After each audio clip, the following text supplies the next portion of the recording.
A silly girl naps by her flowers. It is quite likely that she tired herself out with a variety of silly antics, as silly girls are often known to do. She may have a silly name too. Or maybe not. It is hard to say for sure without asking her. But since she's slumbering peacefully, it would be a shame to wake her up. You may as well just give her a name right now. Farmstink Buttlass. I guess? I guess her name is Farmstink. You tried to roust Farmstink from her slumber, but she is really down for the count. It looks like she's holding some sort of note. Retrieve arms from... They're right there! In plain sight! Look, they're flashing red!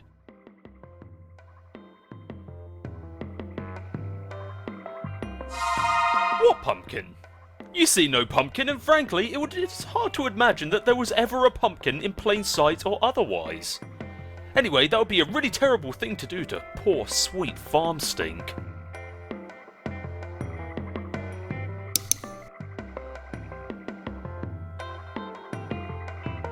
Farmstink? That is incredibly silly and a little bit rude. My name is... Jade Harley.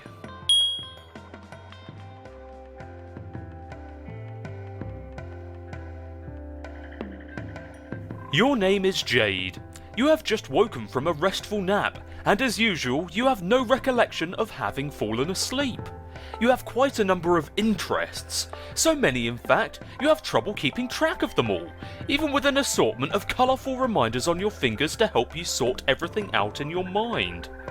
Nevertheless, when you spend time in your garden atrium, the only thing on your mind is your deep passion for horticulture. What will you do?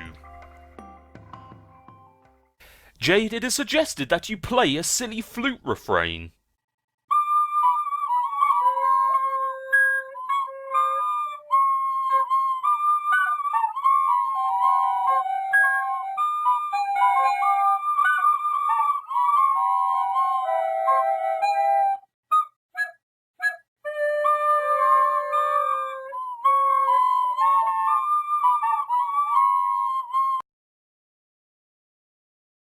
Wow, you really suck at this thing.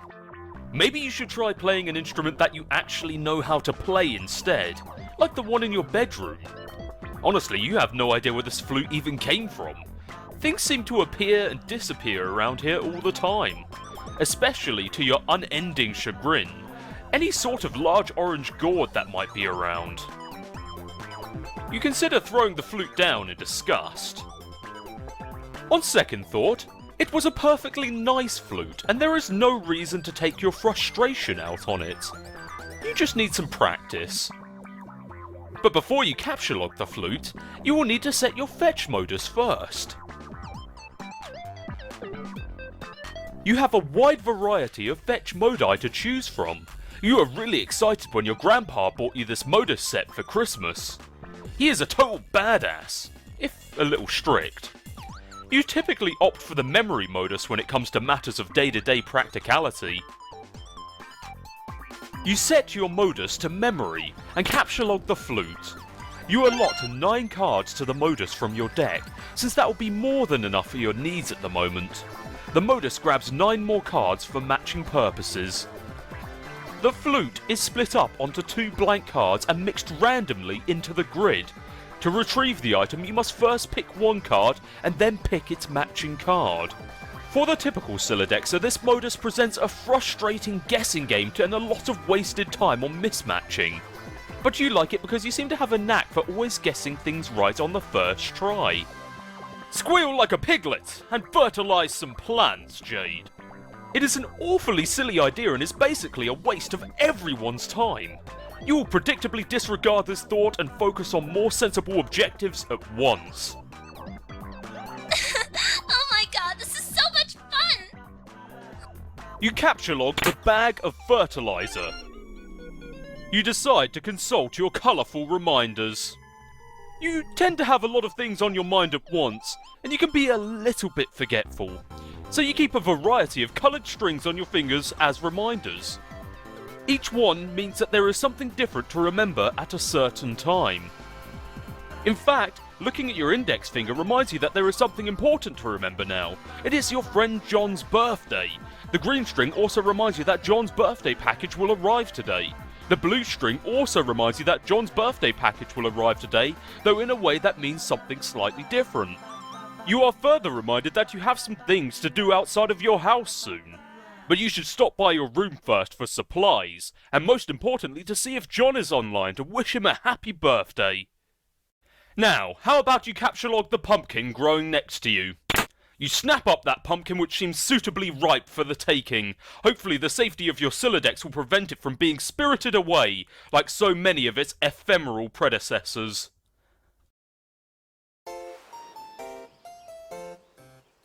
You make your way to the middle of the garden atrium, where a stairwell joins the 4 atrium wings. Upstairs is your grandfather's laboratory, as well as your bedroom. Your memory modus is hardly any fun without much stuff in it, so you decide to stock up on fresh produce to fill up some more cards. You pick a juicy red crab apple. And you go and pick a nice looking key lime. Then a delicious mandarin orange. Those are your favourite. And finally, a ripe yellow eureka lemon. Modus fun aside, you feel it is impossible to have too many fresh fruits and vegetables on hand. Jade, it is suggested that you go upstairs to the bedroom.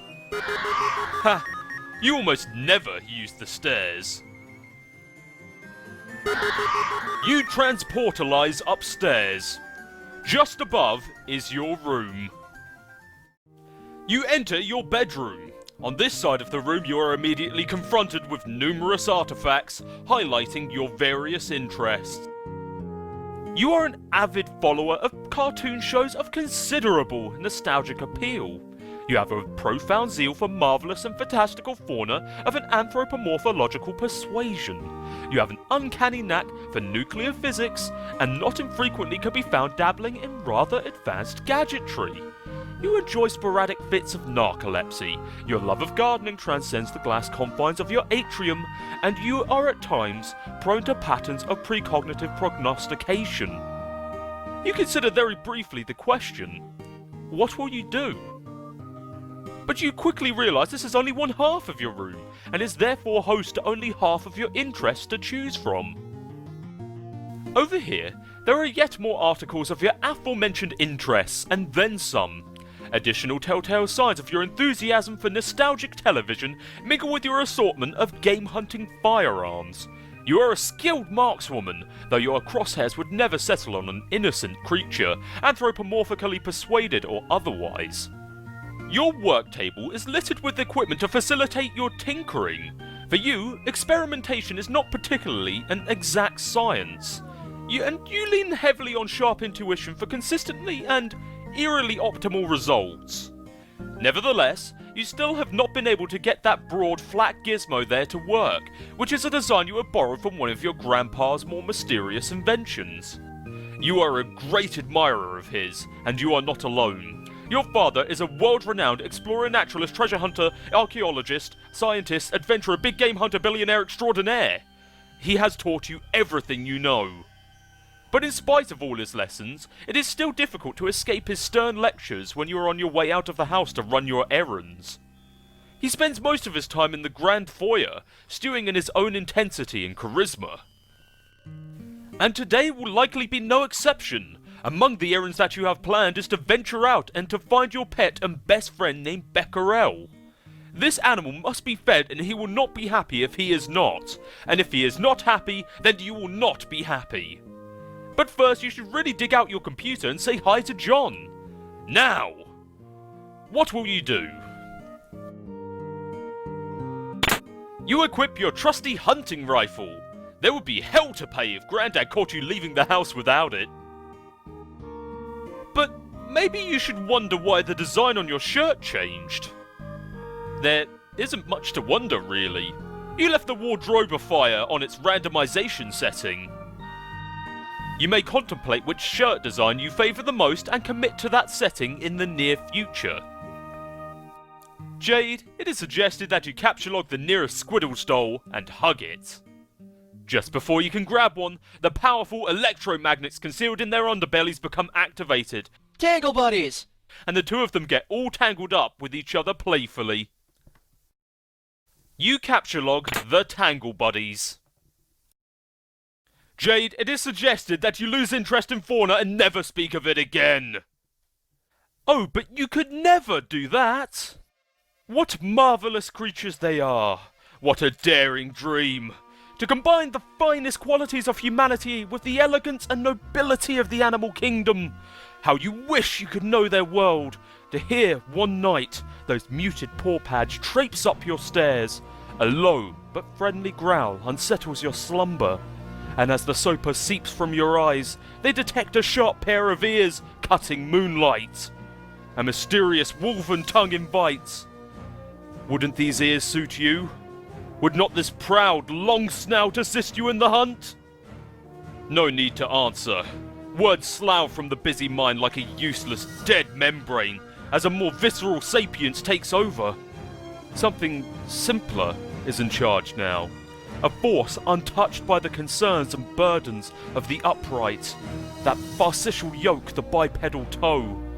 It now drives you through the midnight brush, your paws whisking through creepers, unearthing with each bold stomp bright odours demanding investigation. But not for long, as you and your new friend must claim the night with piercing howls moonward. You eat a weird bug, and don't even care. But maybe you should pick up your toys now, Jade. Speaking of which, you pick up and admire one of your Manthro chaps. They are wonderful friends and always cheerful and pleasant fellows. Why, dear Mr. Coxcomb, how will you ever be received at the Barnyard Gala without the trappings of a proper gentleman? Each Manthro chap comes with a number of accessories, including articles of formal attire, a vaccination kit, and a dishwasher-safe slop trough. You then gather all your dolls into a rather cosy-looking pile. Moving on, you deactivate the Wardrobifiers randomization mode and set it to cycle through these 3 shirt designs. The decision was tough, but you think you came to the best possible conclusion. You decide to look out of your window. It is another beautiful day in your neighbourhood. It is peaceful and quiet as usual. A rather imposing volcano looms over your house, which has been inactive for centuries. Though dormant on the surface, the volcanic activity deep underground provides your house with a source of geothermal power. You are not sure why your grandfather decided to draw from this source of energy when he had the unlimited power of the atom at his disposal. But it has been this way for as long as you can remember. You have chalked it up to your family's long-standing propensity for eclectic fursuits. Wait, you mean pursuits? Jade, it is suggested that you retrieve your fursuit from the magic chest. Oh, what is this nonsense about fursuits? You do not own a fursuit. You think anthropomorphic fauna are really cute and enchanting and all, but it has never occurred to you to dress as one. Sure, it is fun to imagine what it would be like to run wild with a pack of wolves, or purr and frolic with a litter of kittens, but dressing up as an animal just seems ridiculous. It would still be just a silly girl draped in a raggedy synthetic tufty piece of crap. And seriously, who are you trying to kid with that sort of baloney? Anyway, it is not a magic chest, it is your gadget chest, which you have adapted for storing a number of useful gizmos. It was once your oracle's trunk, a gift from your grandfather, of course, and still contains many silly fortune-telling knickknacks, all of which are completely bogus. Among the fortune-telling knickknacks are these items: a crystal ball, plus compulsory velvet pillow, a tarot deck, a magic 8-ball, a magic cue ball, and one of your favourite books of all time, Problem Soothe. Among the useful gizmos are of course your computer, which you keep inside a fun lunchbox for easy transport, and a couple of gizmos you keep handy so you don't always have to make the long trip to the kitchen. There is a cookalizer for preparing delicious meals, and a refrigerator, a name which clearly is a wacky variation on the much more common household item, the refrigerifier. Moving on, you examine your magic 8 ball and magic cue ball. These things are stupid and useless. When the magic 8 ball isn't being frustratingly ambiguous, its forecast is always wrong. You have tested it numerous times with certain facts you know to be true. This is its reply when you ask it if it's your friend John's birthday today. See? Stupid! You guess maybe it could be used as a reverse prediction device, and you always trust the opposite of what it says. But that seems dumb to you, and anyway, this thing gives you a bad vibe. You might consider smashing it, but you are a little superstitious about whatever ominous consequences it might have, even if the occult talisman in question is a cheap piece of garbage. The magic cue ball, on the other hand, is said to make predictions with alarming precision and specificity. Unfortunately, it lacks a portal on its surface that allows you to view the prediction. You put both of these pieces of junk back in the box. You take the refrigerator. You may as well grab the cookalizer too. No portable kitchen is complete without it. You take your lunch top too, because obviously you're going to be using it pretty soon. Whoops, there goes your flute, but who cares? But before you go out to feed Beck, you will need to prepare a meal for him. You clear some space on your work table so you can set up your refrigerator and cookalizer. Just for fun, Jade allows you to take a stab at matching the cards to use the gizmos. It doesn't present much of a challenge for her, so she figures she might as well step aside, while providing a few generous hints. No. No. Warmer. Warmer. Cooler. No. Cooler. Cold. Warmer. Yes. No. Cold. Ice cold. You have selected the key line. Way to go. Hot. Wait. No. Cold. Really cold. Frozen fucking tundra. Hey! Congratulations. You advance your matching skill to the new level, Yukon Hero, Legacy of the Frostbite Amputee. Jade is beginning to regret breaking the fourth wall for this ill-advised escapade. Okay, one more shot at this. If it were known in advance how terrible you were going to be at this matching game, the author may have given a second thought to preparing this cool interactive Flash application. Look at all these fruits on the loose. Good luck trying to settle them down. You just deploy the gadgets yourself. It is suggested that you stick the fruits in the refrigerator to keep them fresh.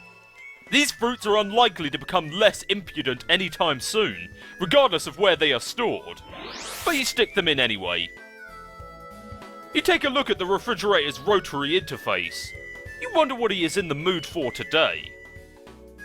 It is suggested that you press the stake button. Well, okay.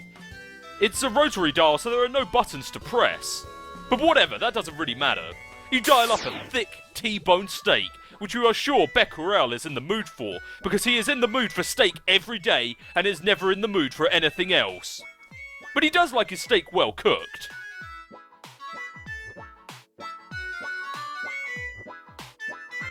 You choose to lightly irradiate the steak. He does prefer his steak rare, after all. But you will not dignify the thought of turning the knob much further, because you are not retarded.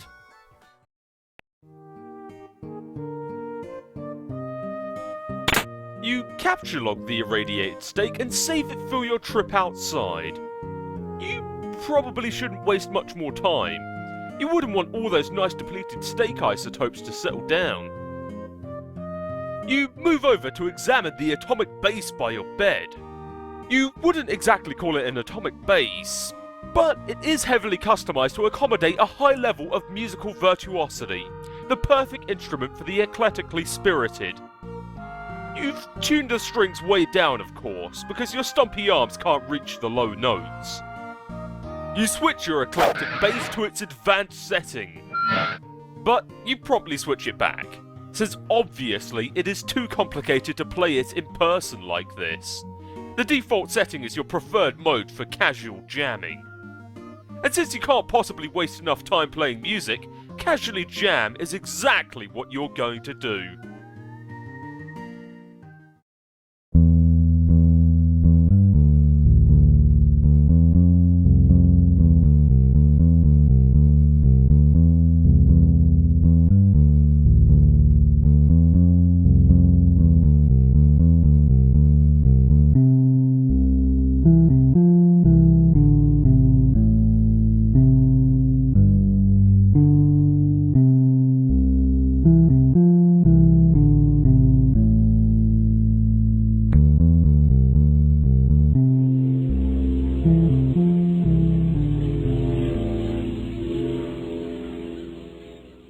You then capture log the base and then take the portable amp from the wall socket too. You think to open your lunch top, but you like to make yourself comfy in a plushy pile before getting down to business with your computer. Jade, get down to business.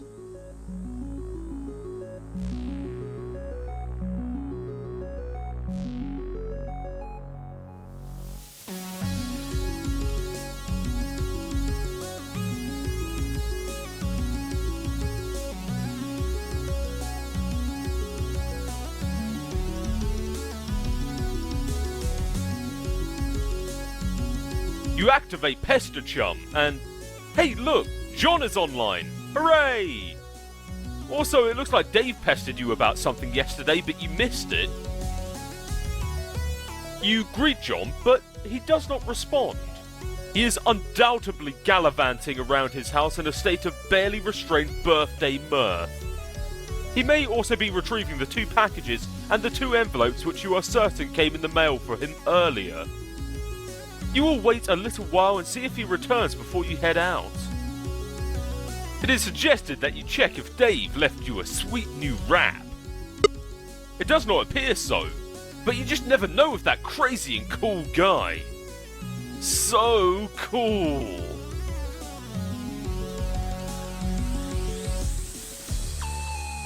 Hey. Oh, you're asleep again, aren't you? Or do you even know if you are? I still don't know how that works. It's like nothing means anything. It's so cool getting hella chumped by your coquettish damn riddles all the time. I don't know why I believe anything you say. I'm like the Grand Marshal of gross chumpage, waving around my faggoty chumpductor baton. Assistant Director of Chumpography, celebrated author Ernest Chumpingway. Wait, weak. Chumplestiltskin. Chumple dipshit. Yeah. You're asleep, yes or no? ASL?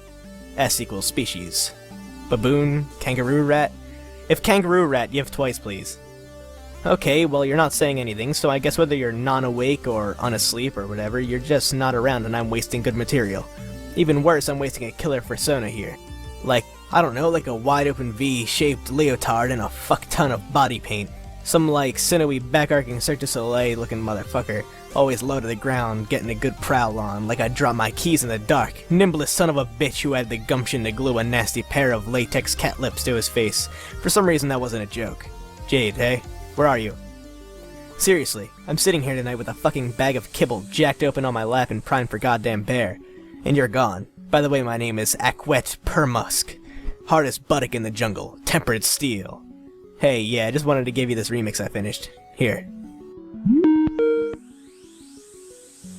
So, yeah. You don't have to respond to any of that, by the way. I'll probably forget half the shit I said anyway. Talk to you tomorrow. You open Fresh Jam's media player and add Dave's remix to the playlist.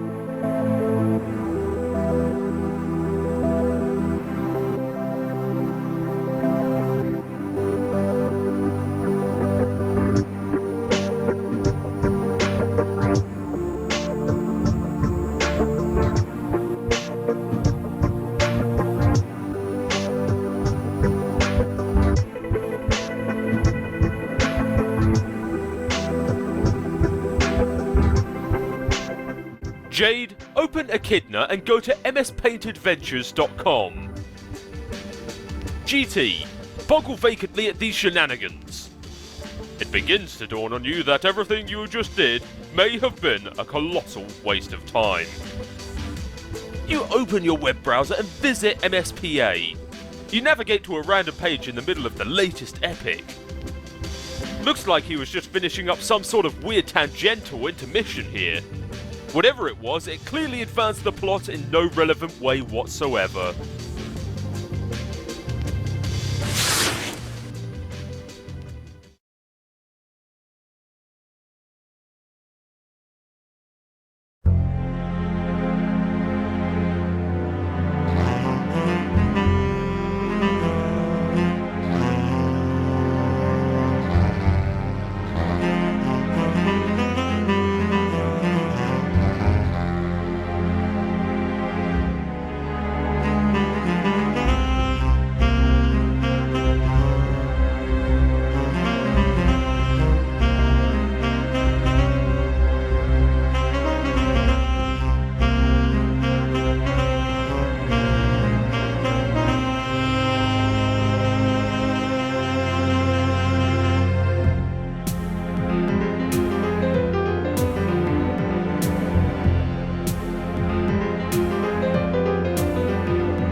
You've killed a little time, but still no sign of John.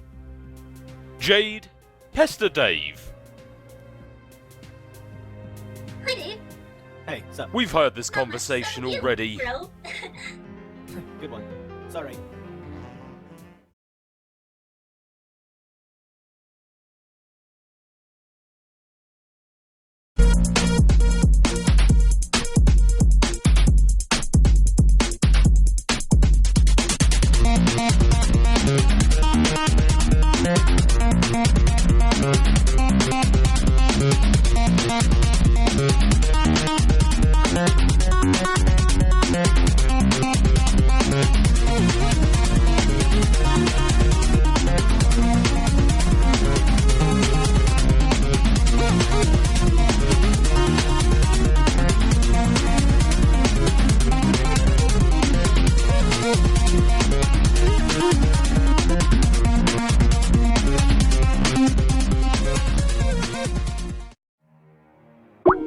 Now Rose is online. Jade, pester Rose.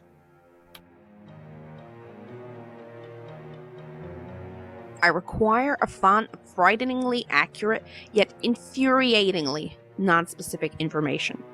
Do you know where I can find a wellspring of this sort? Yes, okay, but we can't talk for long. You have plans? Yes, I do, but it's just that you'll lose your internet connection soon, and we won't talk again for a pretty long time. Not until you enter. Enter. Yeah! This is what I was talking about.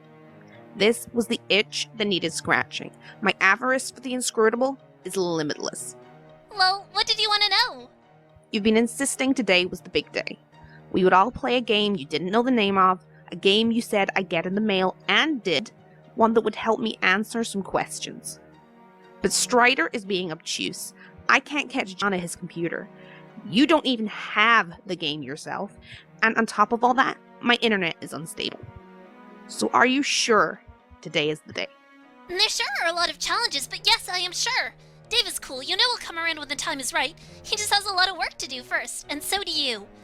You'll need to keep searching for a stable signal and power source. It will be hard, but don't give up. And don't worry about me either.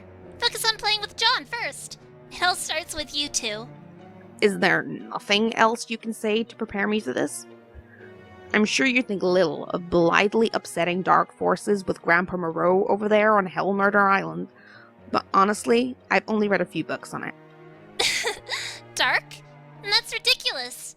I don't really know what to tell you other than that it's not going to be what you think it is. And most importantly, you will have all your questions answered. But they will be the ones you haven't thought to ask yet. Just be patient and brave and you'll see. It'll be fun. Uh-oh, looks like you've got to go. Take care, Rose. Jade, be the other girl. You are now the other girl several hours into the future.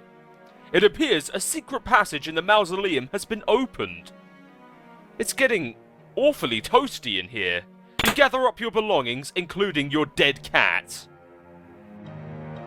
Rose, descend. Jade, stop being the other girl and pester John again. You've spent enough time for now concerning yourself with the future of your friends. John will not be available until later. By then he will have his hands full, as will you. You pack up your lunch top and get ready to take care of some business downstairs. Jade, descend. Try as you might, you can't stop your mind from drifting to the fate of your friends. You dwell on a particular configuration of reminders on your finger.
Also in the future, but years, not hours, under bare white branches a century wakens.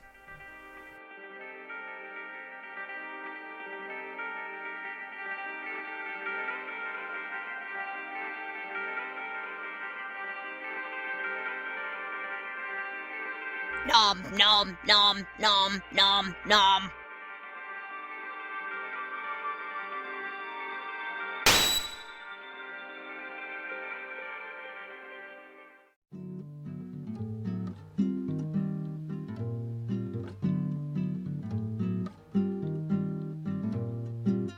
Is anyone actually reading any of this? Or are they all dead? I don't know if anyone besides us is even alive and playing this game, or if anybody even really cares what I have to say. Rose said I should add some stuff to this FAQ if anything occurred to me, so I guess I'm doing that. I figure, at the very least, it'll be a good reference for just us to use. But Dave probably won't read any of this because he's sort of this whopping stupid horse butt.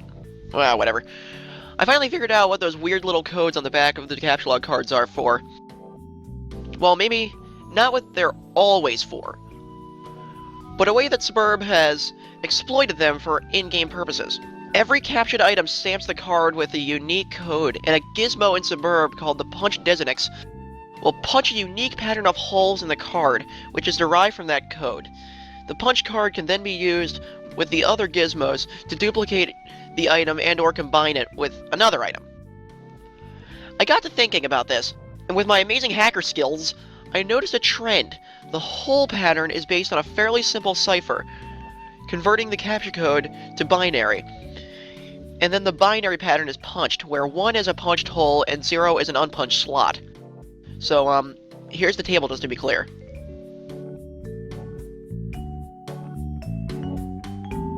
There are a couple oddball characters, exclamation point and question mark, at the end to bring it up to 63, 0 through 63 equals 64 total, i.e. 6 bits. Because the binary representation of the capture code characters are 6 bits each, which have a range of 0 to 63.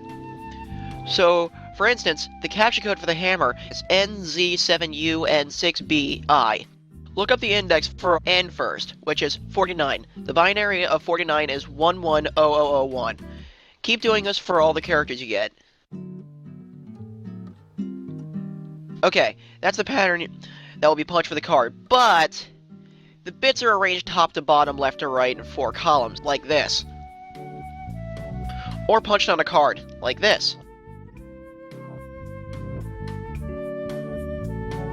Wow, okay, that pretty much looks like shit, but you get the idea. So to combine 2 items, you just overlap 2 punch cards. Only the places where both cards have a hole will show through. So it's sort of like a bitwise and operation on both cards. The new pattern gives you the code for a new item.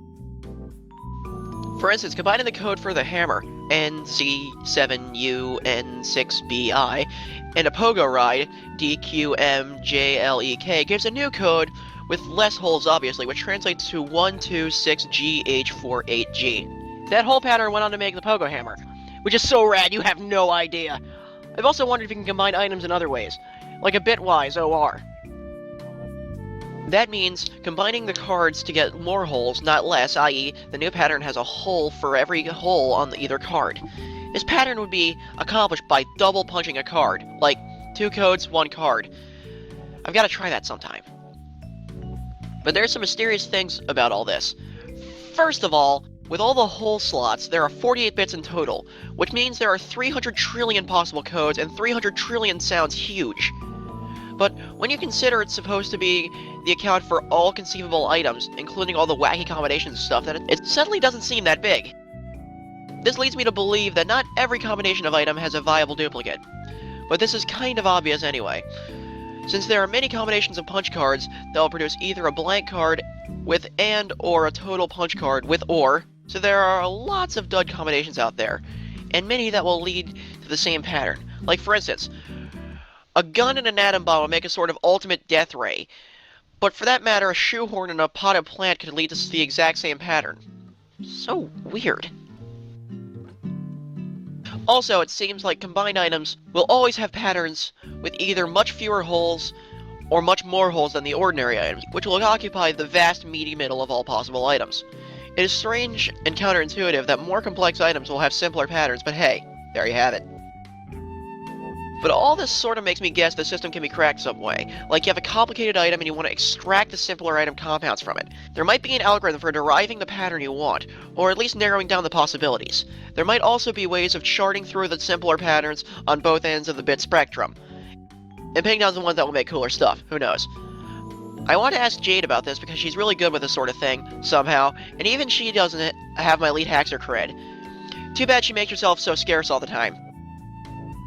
Jade, if you ever read this, let me know what you think.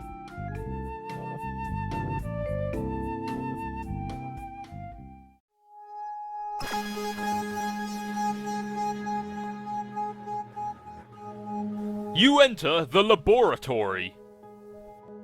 You look around for mad scientists. There are no scientists to be found, mad or otherwise, or anyone for that matter. This lab appears to be deserted. There is a kiosk, though.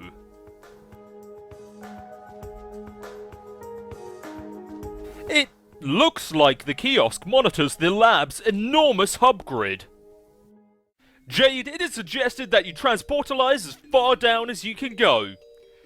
This is as far down as you can go. The Grand Foyer is still a few floors down, but the transportalizer on that level is blocked by one of Grandpa's impressive big game trophies, and you just don't think that he would cotton to someone moving it. Speaking of which, here are some of his trophies now. He has 1 million of these ghastly things. You really dislike them. Jade, proceed. You hop down a level. Grandad also likes to accumulate valiant knights from his travels. These are pretty cool, you guess.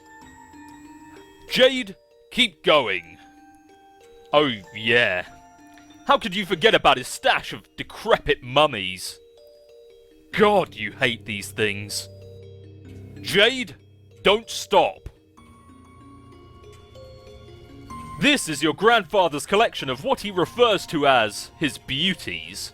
No lovely lady will be fit for his collection unless her portrait has spent at least 20 years bleaching in the front window of a beauty parlour. A sort of establishment he's plundered no less frequently than ancient tombs. You guess they were sort of like your sisters while you were growing up, and you were always encouraged to look up to them. They were awfully pretty ladies, you suppose, but it was always hard to get as excited about them as Grandpa. Jade, study hard and keep your rifle at the ready. When adventure summons, I know you will rise to the task and take your rightful place among the daughters of Eclectica. That old coot sure is a bag of wind. Jade, complete your descent. You reach the ground level. This is the stupid thing blocking the transportalizer. It is unspeakably hideous. Down the southeast hall is the Grand Foyer. You have to cross through it to leave the house. Looks like someone is pestering you, even though you thought you logged off.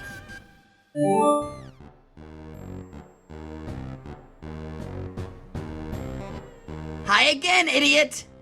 Oh no! So, I guess today is finally the day you fuck everything up. Is there nothing I can do to change your mind?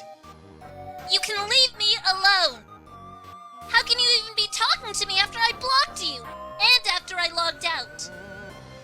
You don't get that I'm better and smarter than you in every way, forever. You don't get that because you are incredibly stupid. I get that you're a jerk and you should shut up! Goodbye, you jerk! Rose, look at the kiosk. Looks like a mapping of each hub's index. It appears one of the hubs was recently unlocked.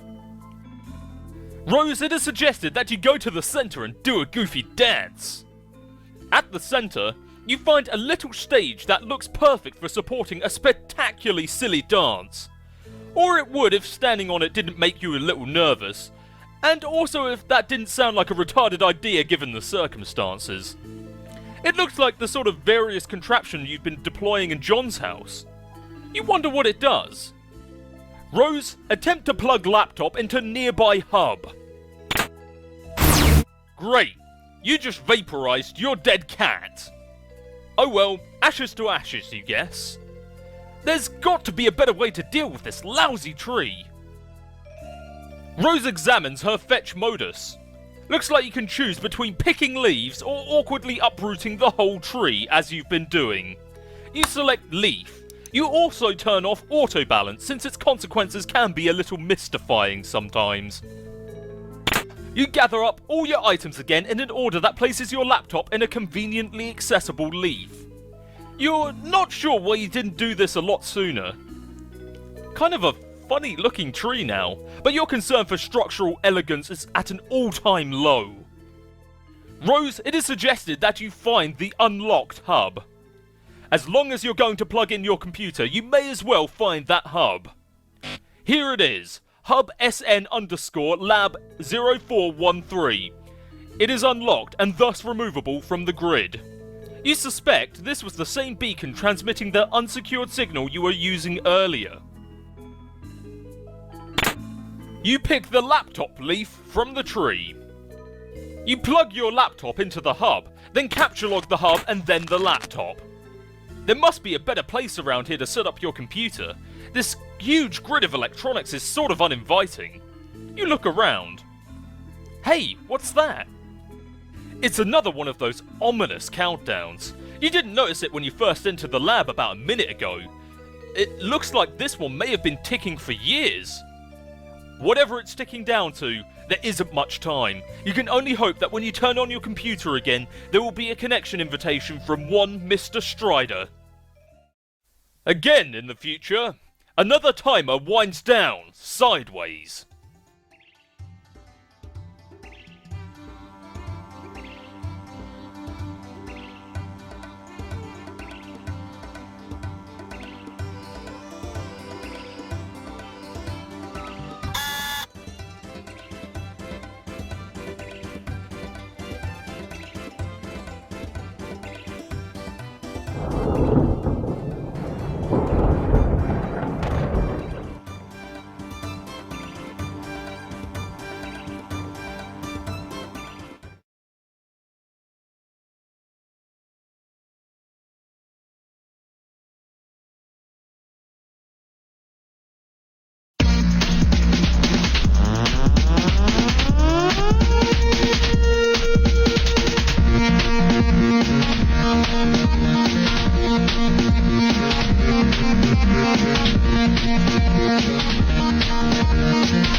It keeps happening! What does? You don't have the time to humour every random thought that pops into your head. The clock is ticking. Rose, look around for anything else of importance. This looks like something of importance. It appears to be Skynet's primary session terminal, monitoring a great number of suburb sessions in the northeastern United States and parts of Canada. Upon further investigation, you draw some logical conclusions. It looks like each session consists of an IP address and a physical location. The coloured dots on the map appear to be meteor impact sites. It appears each session corresponds with a meteor, but not all meteors have sessions. The colour of the dot appears to indicate the status of the meteor's descent. The red dots indicate meteors that have already landed. Yellow dots are imminent collisions. Green will impact later and blue will take the longest to touch down. You use the panel to centre in on your present location and zoom in. Surrounding the lab area, of course, are hundreds of smaller meteors that have been raining down steadily throughout the evening. Most of these meteorites have either landed already or will shortly. Centered over the lab is a significantly larger imminent collision. You can't say precisely how imminent, but you could certainly take an educated stab at it. Just southwest of the lab, centered suspiciously near the location of your house, is an even larger looming collision, though this one appears to be slightly less imminent. The terminal looks like it can monitor any meteor or session around the world. Search filters can be applied as well, restricting results based on size, time of impact, location, and so on. You zoom way out and narrow the search based on size. The two at the top of the list appear to be the biggest by far. You examine only their coordinates. The second biggest is centered over a US city. The biggest by a landslide is, luckily for the Earth you suppose, way out in the middle of the Pacific Ocean. Rose, turn on your laptop and check on John. You plug the laptop into the hub again and turn it on. It is now powered and connected to the wireless signal the hub is broadcasting. Your superb session reconnects. No sign of John here. You wonder why the house is shaking. Last time you saw him, he was on one of the roof platforms. You will have to navigate via the superb interface to find him.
John! High five, Nanaquin!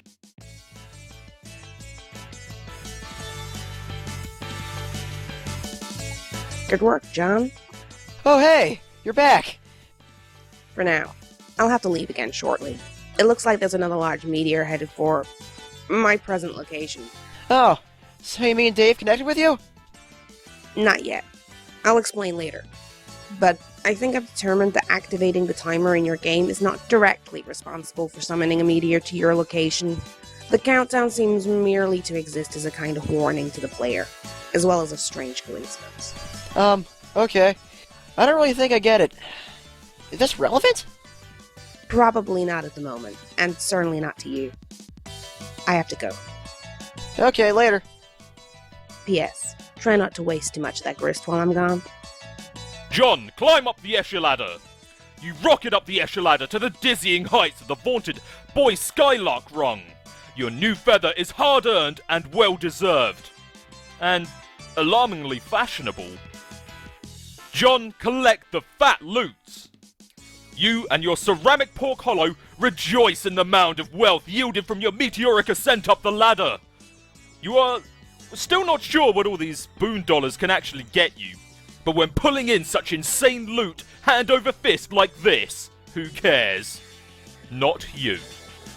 Now, pick up as much grist as you can hold. Your expanded cash limit is more than enough to accommodate the grist windfall. You gather up 2,260 pieces of build grist, 10,040 pieces of shale, 490 drops of tar, and 350 drops of mercury. You can't wait to find out what amazing items this new supply of grist will be just barely insufficient to produce. Oh god, there's grist littered down there too. Those stupid ogres were like huge grist pinatas. One of those big sour grape electric Holocaust fruit gushers is jammed in the hole in the platform. You guess there's only one way to get it. John, don't forget your book. It is your birthright. You ought to give it a read when you have a moment, particularly the first several pages. Okay, Nana, I will. Hey, Nana? Yes, dear? Since I'm trying to get up to that gate, and since you can sort of conjure floating beds and throw me around and all, couldn't you just throw me up to the gate? Yes, of course, John. But that would not serve your purpose well. There is a very good reason why you should build up to it, and then keep building. Oh, okay, I guess that's what I figured. So, just one more thing. Do you think that instead of telling me exactly why that is, with a clear explanation, you can give me a series of really coy riddles about it, and then sort of giggle? John, you are a very fresh young man. Your father has done such a wonderful job raising you. I am so proud of you both. Haha, I guess. When you pass through the first gate, everything will change. You will find the place where the constellations dance beneath the clouds, and then your true work may begin. Woo-hoo-hoo! I suddenly understand everything! Elsewhere, we find a place where a kingdom lies entrenched beyond an impenetrable veil of darkness.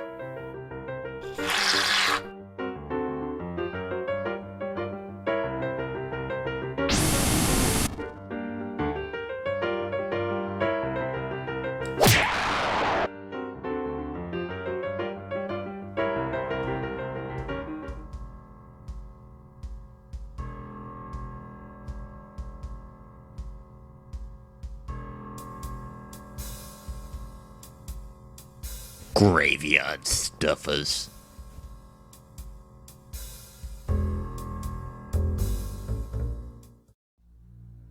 You are now the Peregrine Mendicant. You are flying westward in your peculiar mobile station. You have no sense of your bearings presently. The door is blocked by a metal column which extended through the entry shaft before liftoff. What will you do? It is suggested that you check the mail. This message to Dr. Brinner looks pretty serious. Now it's suggested that you open the envelope. Never!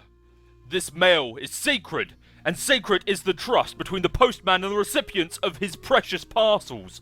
You have made a solemn pledge to deliver this letter to the doctor, just as soon as you determine where this address is, or find any sort of discernible mailing address in this wasteland for that matter. The mail is freedom. The mail is life. The mail is the very fabric of civilization. Wait. Hold that thought for one moment.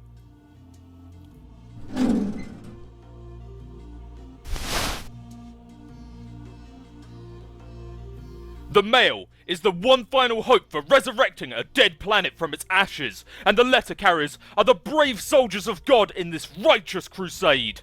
They are the defenders of the light of knowledge, free communication, and the exchange of ideas. They are the bold toters of all those little papery conduits of freedom, the white postmarked angels that whisper a message on their deliverance, a promise to the yearning. There is hope yet.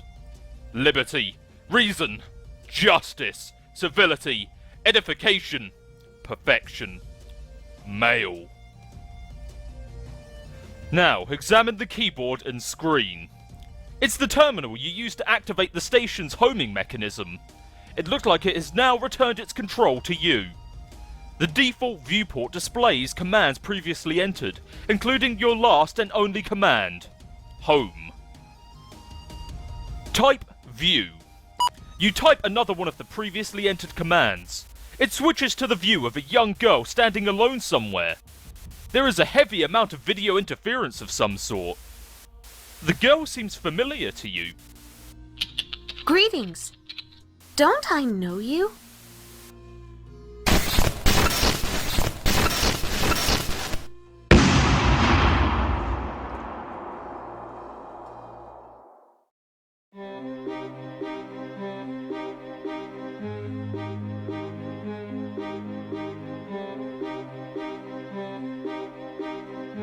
Rose refused to acknowledge the absurd tea set. You successfully disregard the tea set because it is stupid and shouldn't be in a place like this.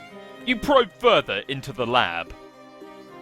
Looks like a little girl's room. This all strikes you as a bit odd. No time for messing around in here, though. Wear the scarf. Be the rider. Okay, maybe you'll do a little messing around. You are only human. Ah, what's that? You are accosted by a friendly mutant kitten. Now, John, resist great urge to take the wedge shale. You know you should grab this thing, but you are suddenly feeling apprehensive about entering your father's room. With all the scampering around, it almost slipped your mind how much you hate his hideous clowns. No use putting it off any longer. There's only one thing left to do. Give me a D, give me an E, give me an S, give me a C. John, jump down. Jade, scamper into the grand foyer with wild abandon. You scamper your heart out and bump into something. You don't know why he always insists on keeping it so dark in here. Oh, look, it was one of his dumb globes.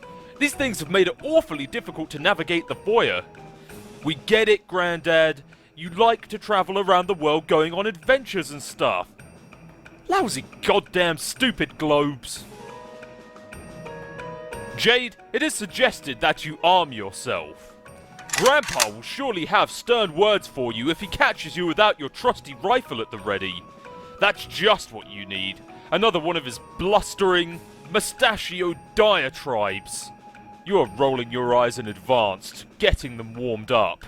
But ideally you can evade him altogether. All you have to do is get past the fireplace and out the front door, and then you will be scot-free. Jade, examine those chaps on the sofa. These are the mayor's 4 distinguished house guests. They all like to gather here by the fireplace for tea time.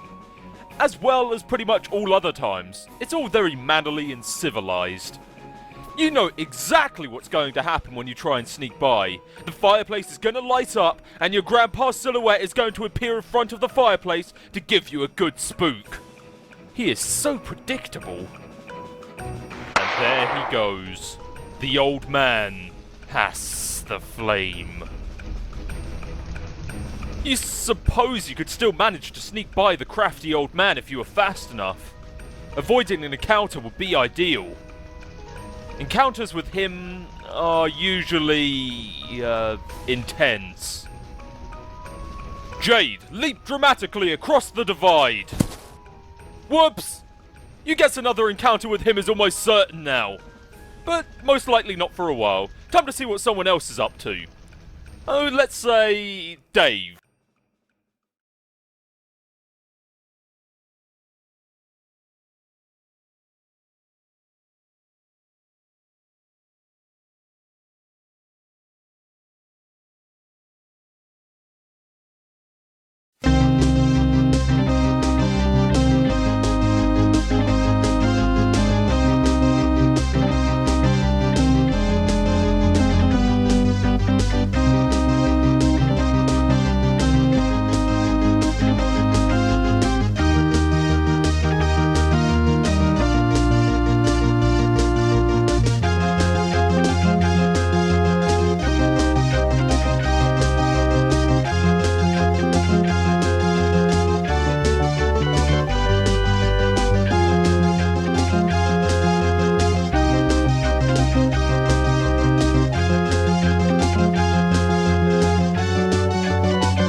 Jade, abscond!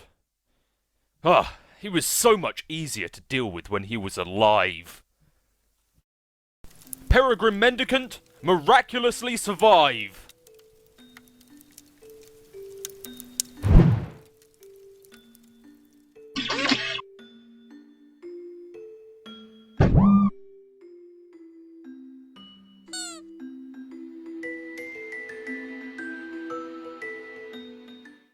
Rose, it is suggested that you refuse to acknowledge the absurd kitten. You fail miserably. Oh look, there's some more mad science crap over here. Rose, insert coin. This weird gizmo adapted to this setup obviously doesn't take coins anymore, assuming it ever did. Besides, you left all your coins on the fridge, remember? Rose, let's play a game. This doesn't appear to be a game. It appears to be an appearifier. Now screw around with the appearifier. You mess with the controls and... Hey! Jaspers is alive! Or at least he was in the past. According to the timestamp, this was almost 9 years ago. You tried to move the crosshairs with the joystick, but it seems to be permanently locked onto a specific target. You might be able to unlock it, but you clearly don't have much time to horse around with this thing. You zoom out. It looks like you and Jaspers were having another one of your sessions. You weren't making a lot of progress though, because Jaspers was no doubt being characteristically recalcitrant. You possibly jotted this phrase down in your pad. It's hard to remember though. Wait. Could this be that day? Rose, cause time paradox. You attempt to appearify Jaspers. This would surely cause a time paradox, because you can plainly see that he has not told you his secret yet. But it seems the machine has a safety mechanism to prevent such irresponsible appearification practices. The paradox ghost imprint of Jaspers appearifies instead, and quickly settles into a mound of sludge. The machine beside it sucks up the paradox sludge and begins some kind of automated procedure. It seems whatever sort of primordial biochemical properties the sludge possesses is being evaluated by the device. The device generates a fetal paradox clone of Jaspers. The wretched creature exhibits a number of unfortunate mutations though. The good news is that it will be mercifully unestablished along with this facility shortly. This is also the bad news. Whoever was operating this machine in the past may have been making unsuccessful attempts to perfect the science of ectobiology. Rose, it is suggested that you have a flashback. There is no need for a flashback. Conveniently, you can watch what happened right here on the monitor. You roll the clock forward a few seconds. Jaspers reveals his stunning secret to you in a strict confidence. Before you could ask him to clarify, he vanished into thin air. You now believe you understand why. However, you are not the one to appearify him from this moment. Your hand was nowhere near the controls just now. A couple weeks after he vanished, his body just washed up along the riverbank. His suit was a mess. Your mother fitted him with a new one just before the absurd funeral service she insisted upon. Trace Jasper's whereabouts on the machine. You roll the clock forward to a week after he vanished. It seems there are no accessible feed tracing his whereabouts during that time frame. You fast forward another week. There he is, just as you found him.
It's Jaspers! He's alive! Well, okay, he's still dead, but his body is intact. Turns out, it wasn't some kind of disintegratificator, like you thought. It's more like an escapalyzer. Rose, purify Jaspers immediately. Good thing you finally got all this sorted out. You only have 10 seconds to spare. Time to stash the dead cat and Amscray. Rose, stop fooling around and transportalize out of there!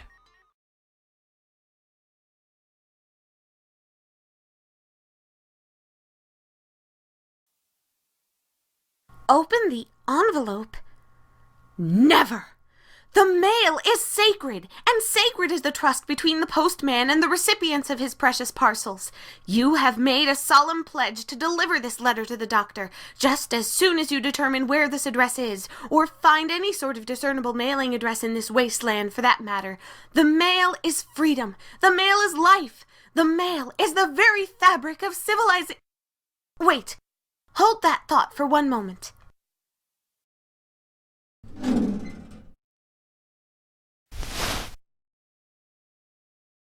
The mail is the one final hope for resurrecting a dead planet from its ashes, and the letter carriers are the brave soldiers of God in this righteous crusade. They are the defenders of the light of knowledge, free communication, and the exchange of ideas. They are the bold toters of all those little papery conduits of freedom, the white postmarked angels that whisper a message on their deliverance, a promise to the yearning. There is hope yet. Liberty, reason, justice, civility, edification, perfection, mail.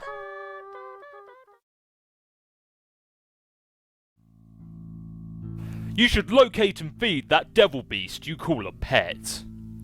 Good luck finding him. If he wants to be found, he will find you. Becquerel has always managed to elude your prognosticative faculties.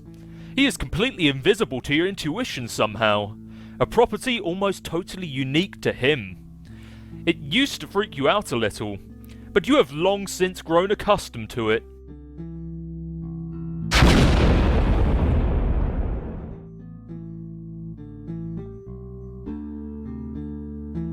Huh? Oh, it was nothing. Nothing at all. Moving right along. It's time to retrieve the package you expected to arrive. The birthday package you were expecting from John arrived months late, and yet right on time. It landed over there past the crumbling monument, a satellite to the great mystic ruins at the center of the crater lagoon. Now John, triple somersault into the room, etc. Stick the landing. Okay, you do that, and you are now in your dad's room. Where are all the clowns? You spot your dad's briefcase beside you. It probably contains all sorts of clues, or at least various forms of paperwork critical to his trade as a hilarious street performer. John, Snoop. Ah, yeah, here come the secrets. Get ready for some major revelation. Wait a minute. These are just boring business documents and spreadsheets. What the hell is going on here?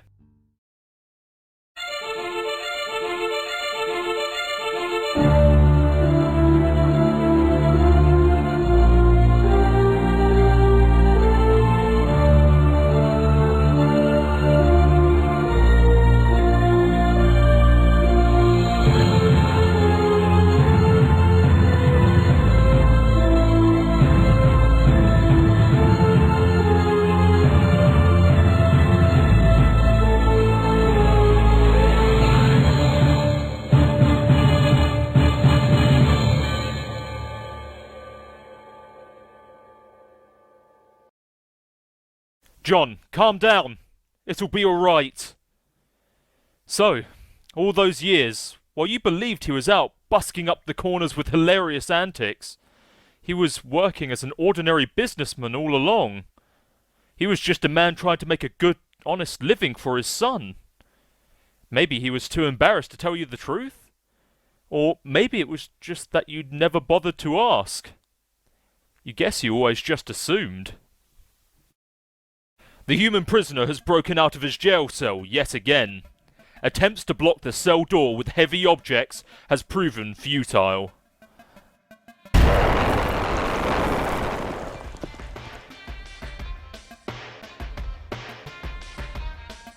You're going to need a bigger safe.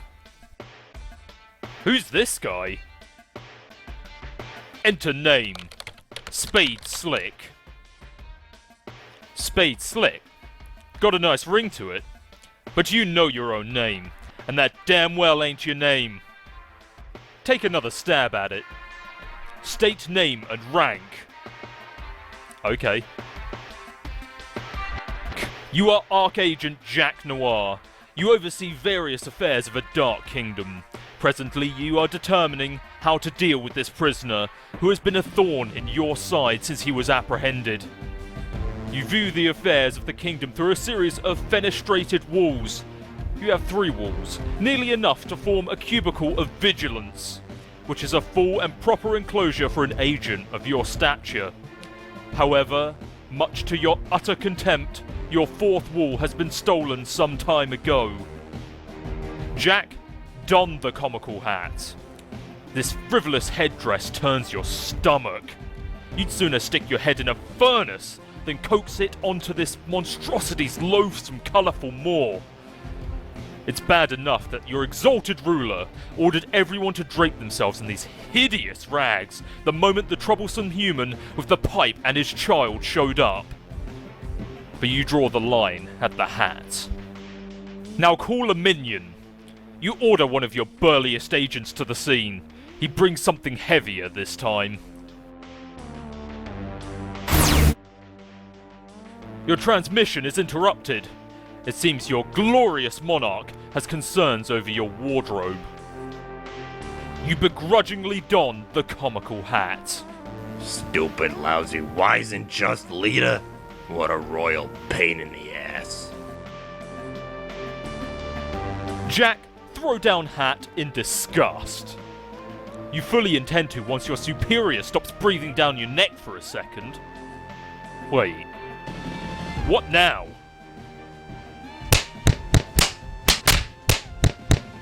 Your blood is boiling so hot you could cook an egg on your carapace. Looks like you'll have to go and handle this yourself. Investigate room for anything Dad may have left behind. It seems there are some unopened birthday presents which Dad didn't get around to giving you yet. It's present time! Open a present and see what's inside! The one on the right seems promising. You open it to see what is inside and oh god, yes! John, obtain sweet loot! You tear into this thing and put in a mean peep on the sweet loot. In addition to the Modus control deck, you got a bonus array fetch Modus plus another 12 cards, which are practically worthless by this point, but hey, you'll take them. The first thing you do is flush the extra cards into your deck. Okay, really, this is just way too many cards. Now equip Array Fetch Modus. The Array Modus allows you to store and retrieve any item from any card at any time. It seems exceptionally serviceable, albeit difficult to weaponize. Boring. John, read instructions for the control deck. There's nothing to read, really. You just pop in some Modus cartridges in the slot, fire it up, and see what happens. You start by putting the stack and Q modi in the slots. Your Siladex now behaves like both a stack and a queue. Items can be removed from either the top card or the bottom card. You see no reason at all not to jam the array cartridge in there too. You make sure to blow all the dust out of there first, of course. The Siladex reconfigures itself into an array of distinct queue stacks. Now we're talking. This is just the sort of needless complexity you have come to expect from your inventory management system. Now, John, unwrap the smallest present first. You have a staunch policy of always saving the biggest present for last. Always. You receive a box of delicious fruit gushers. Could this birthday get any better? You don't think so. Now open the big one. You thought wrong.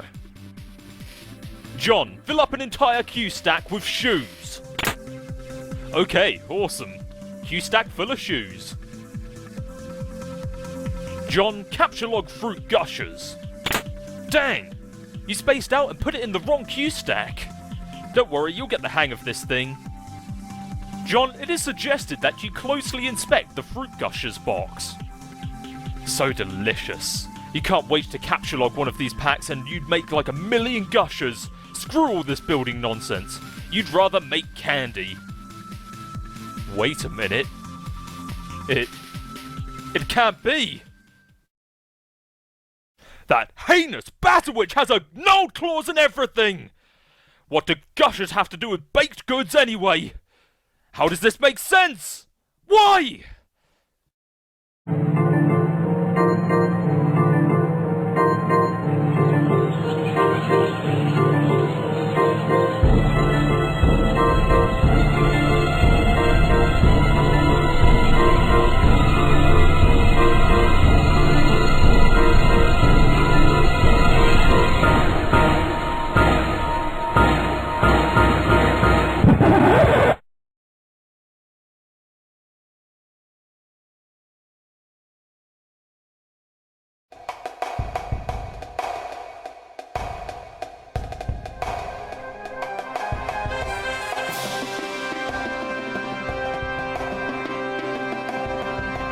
Strike!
Rose, check yourself for any mixed atoms with the cat.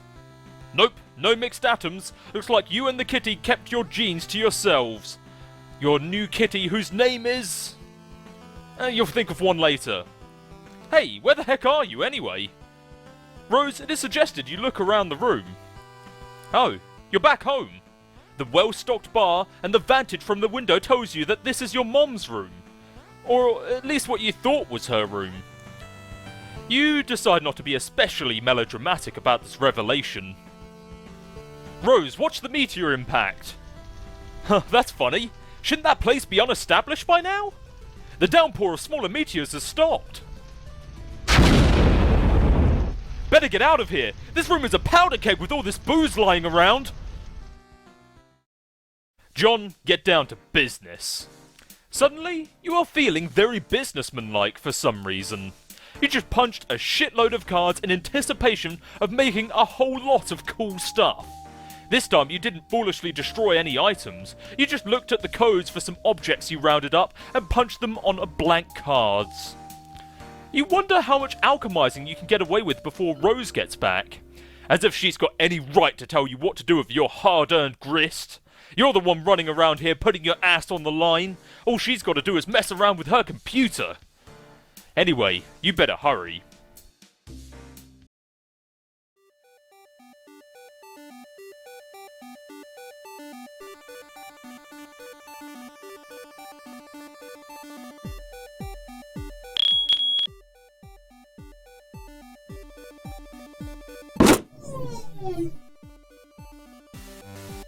You are now dreaming. Your dreambot is awake and active. Obliquely foreshadow future through interpretive dance. Your silly dance foreshadows nothing and is essentially meaningless. But it sure is a lot of fun. Jade, quick, get into bed. You climb into bed and try to get comfortable. But some sort of invisible force is pressing down on you. A strange feeling of cold, heavy metal. This happens every time you try to get into bed. No wonder you can never get any sleep. Realize you can fly. There is not much to realize. Of course you can fly. Jade, open package. You stop all this flying around nonsense and examine John's birthday package. Unfortunately, you cannot open it yet. This package has an important journey to make first. You are planning on delivering it momentarily. Good thing you already know what is inside.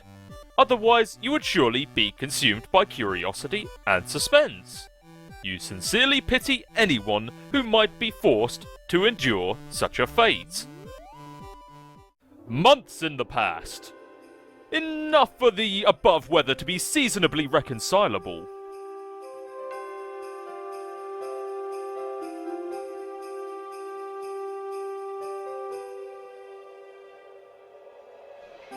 Hey, happy birthday, Jade! Yay, thank you, John. Okay, I got your present in the mail just on time. Plus, I sent Rose's and Dave's too. Why do your guys' birthdays gotta be all bunched together like that? You're running me ragged. I know, but it's nice of you to think of us all like that. I can't wait for you to see what I got you. I don't want to spoil it or anything, but hopefully it'll help you solve with those problems you've been having lately. Mysterious wink. I'm sure it is great. I can't wait either. It might take a while to get here from there, but it'll be worth the wait. Oh man, I'm such an idiot. I forgot how long it takes for you to get stuff. Ah! John, that's really okay. I'm sure it'll get to me exactly when it needs to, and it will be a nice surprise when it does. Okay, well, I hope so. Hold on. Okay, I'm back. Sorry. I had to tell someone to go away. Oh god, the trolls again? Yep. They've been such a pain in the ass lately. Seems like there are so many. There are either like 50 of those retards or one guy with a lot of alt accounts. I've never had any sort of feeling about them or what they want, which is kind of weird. But it seems to me like they're probably all different people and not one guy. I've counted 12. What do they want with us? Some people just like to needle others for some reason, John. It is like a game, I guess. They're like pranksters. Oh hell no, shittiest pranksters ever. But I think they are mostly harmless. Every so often they manage to get through my block filter and hassle me. It's been going on for years. Actually, some of them are kind of funny, I think. Oh wow, what, years? Okay, well I'm sick of them. I've been thinking of changing my passenger jump handle to throw them off trail, so I guess I'm gonna do that. You have already carved a few totems, but you have had to return to the living room for more Crooksite dowels. Your carving work is not nearly complete. Every time you re-enter your room, you shudder at the recent handiwork of some mischievous imps. You can't just turn your back on them for a second. Rotten imps. Those posters were like children to you. Rose, flee the room. At long last, you have returned to your bedroom with a stable power supply and internet connection. Vodka Mutini purrs at your side. You suppose you will call it Muty for short?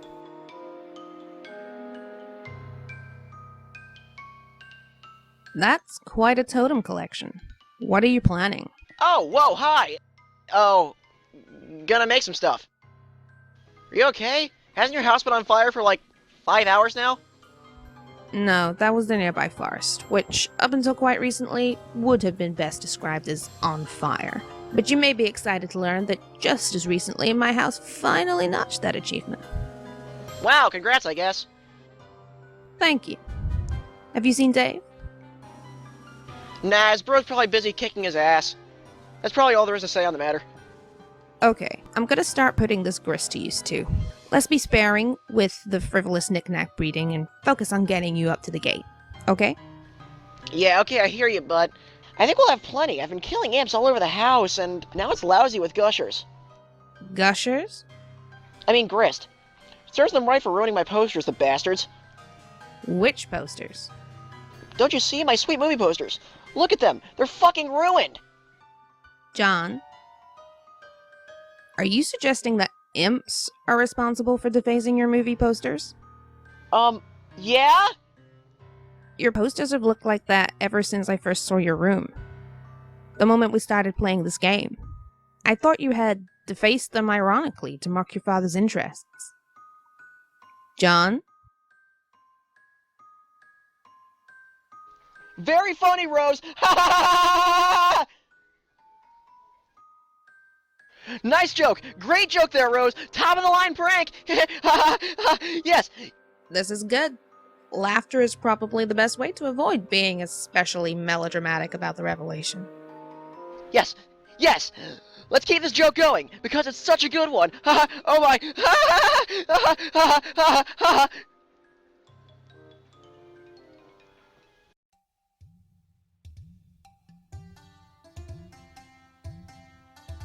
Wayward Vagabond, descend! You cannot descend from the top of your mobile station. The loose cable you gathered up and tied together is not yet long enough to allow you to reach the ground safely. You have used all the cable you can find. You will have to come up with another plan. It is suggested you sacrifice your mayoral sash for more cables. Absolutely not! What are you, crazy? A mayor does not relinquish his mayoral sash under any circumstances ever, period. Wayward Vagabond, and purify the temple. That is such a dumb idea. Not as dumb as using your sash, but it comes close. That temple is way too big. You probably just end up purifying a chunk of useless, boring rock. Wait, what's that? There's something dangling from the top of one of the towers near the temple. Now, command Serenity to carry the rope to you. She is a tiny insect and cannot possibly lift more than the weight of a pumpkin seed. She does, however, inform you of what the ledge contains through a series of informative blinks. There is an old rusty harpoon lodged into the crumbling rock. Tied to it is a bunched up jumble of handy cable. This strikes you as convenient. It is almost as if someone knew you would need a bunch of cable, and that you would have a mayoral sash made out of cable, and that you were particularly attached to that mayoral sash and would stubbornly refuse to use it. Anyone who knew that would surely possess a special gift. Alas, it seems a bit far-fetched. Now, Wayward Vagabond, get ye rope. Okay, we just established it was a cable, not a rope. But that's okay. You take a hasty swig from one of your delicious pawns and put it down. You then quickly adjust the coordinates to purify the jumble of handy cable. Oh, of course. The time wasn't set to the present moment. Somehow it got reset to a few hundred years ago. It is some sort of present from the past. In the present. Attached is an envelope. It looks extremely important. You open the envelope. Inside is a letter and another envelope. This is all highly confusing, and you do not know what to make of it. Still, it is obvious critical mayoral business which you take very seriously, and you will defend this package with your life. Now, try to purify the cable again. You set the time to the present and purify the jumble of cable. Now, take the obvious course of action. You tie all the cable together and carefully lower your precious pumpkin bindle. You then rappel down the station with the package, which must not leave your side. Years in the future, which is to say, the present moment precisely.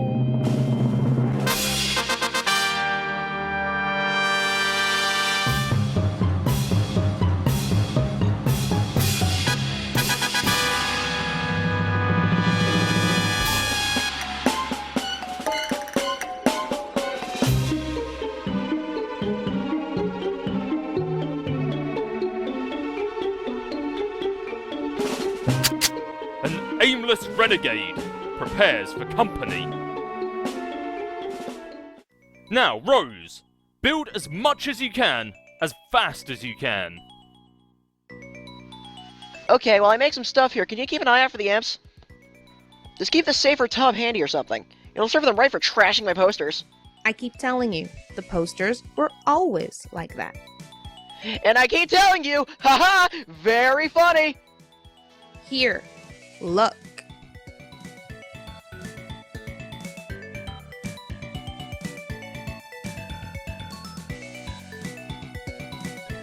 Yeah, I saw those, but they didn't look like that before. You must have changed them. Even if I had the motive for such a bizarre and pointless deception, where would I find the time? I don't even have Photoshop. Then why didn't you tell me they were there? I had no reason to think you were not aware of them. I thought they were strange, certainly, but was not struck by any particular impulse to discuss them. Okay, it still doesn't make sense, though. Implying that I drew them a while ago, and then forgot, and couldn't see them, and now suddenly see them. That's stupid. What would that even mean? It looks like you were in your father's room recently. Yeah. And how did it make you feel to discover what was in there? Oh no, I just realized. You're going to psychotherapify me. Well, don't bother. Maybe. I am just being a friend. Maybe. I suspiciously. Anyway, I guess you saw what's in there. It's boring and there's not much even to see. That doesn't matter. What matters is how seeing it affected you. I think it clearly has in some way. Well, I don't know. At first I was nervous to go in and find more of his weird clowns. Because of course they're stupid and I hate them a lot. But then when I didn't see any, it was weird. I felt weirdly, disappointed almost. Is it fair to say this changed your perception of your father? Yeah, I guess. Is it such a stretch to conclude it changed your perception of other things as well? No, maybe not. But what are you getting at? Sounds like you're saying I'm crazy. I don't like to use the word crazy. Oh god, see? This is therapy bullshit! That was a joke. But anyway, whether it means you're crazy or not, consider this theory. Your presumably long-standing tendency for scrawling this imagery is really your subconscious trying to express something disturbing within you. Possibly something from your past which you have blocked out, and since you have suppressed it, your conscious self cannot acknowledge the drawings. Therefore, they have been invisible until now. Why now? Perhaps because you have seen evidence that conflicts with the worldview your subconscious has constructed to obfuscate the truth.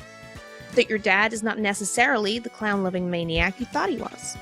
All along, this negative attribute buried in your psyche may have been projected onto him, and subsequently reviled as a sort of defense mechanism. But this is absurd. My dad loves those shitty clowns. He's got all these statues and paintings everywhere. Is it unthinkable that over the years it was he who believed you were the one with the passion for clowns? Because of all the strange drawings in your room. A father then embraces a son's hobby to establish a stronger bond, or wages a campaign of passive-aggressive mockery of your interests. Either is plausible. I don't know your dad that well. I don't know. Not sure about all this. But I think we need to stop and acknowledge the bunny Sassacre fedora I just made. It's awesome. Yeah.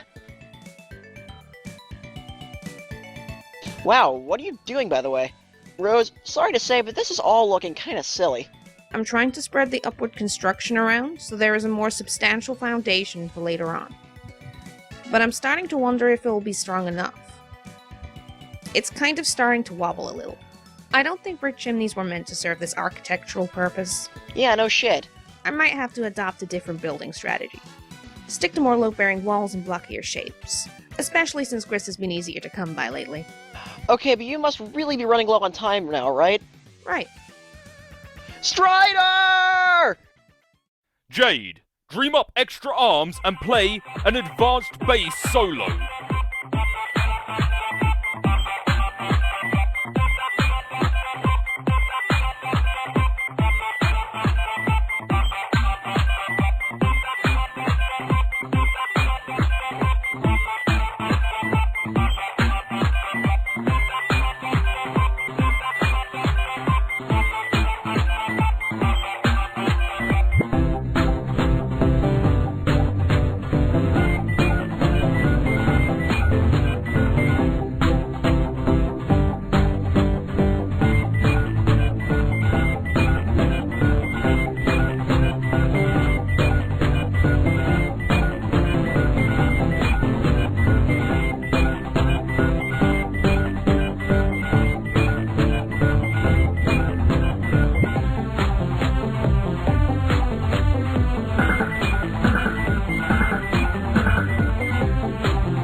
Now Jade, change the wardrobifier to cycle through Star, Heart, Horseshoe.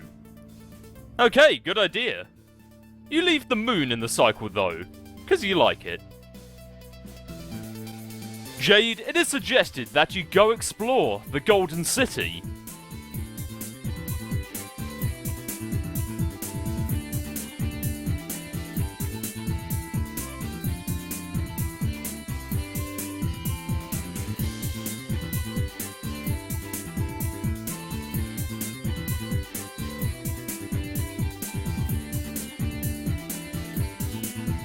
Now, go and make a new friend.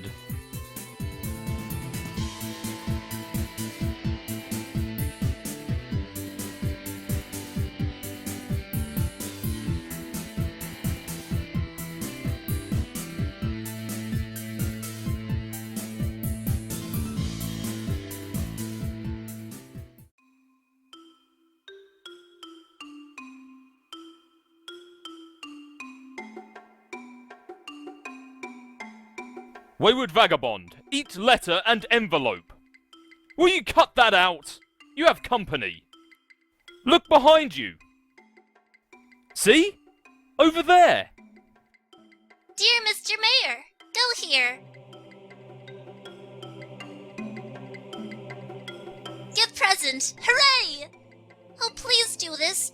The freedom of your people depends on it. Your friend.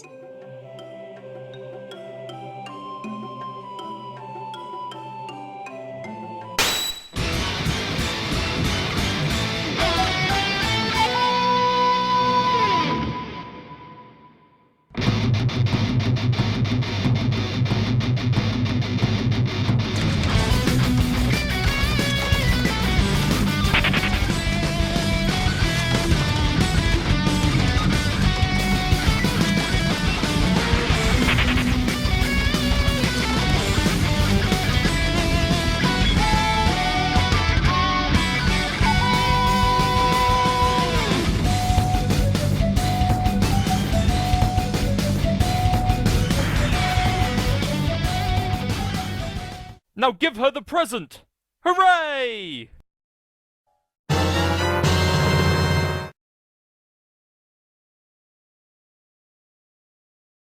Jade, gracefully fly to the other golden tower. You decide to check on your neighbour.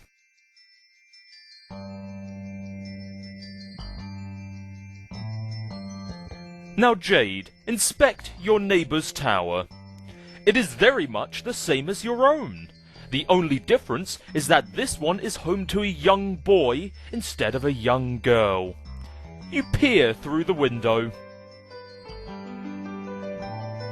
John is of course sound asleep. It looks like he is having troubled dreams as usual. You cannot disturb his slumber though. He will wake up when he is ready. Speaking of John, you wonder if he got the birthday present you sent him. Or, for that matter, if you even remembered to send it. Darn! You get so confused sometimes. If only you had some system in place to help you remember things. Your moon is getting very close to Skyer. You had better go inside soon.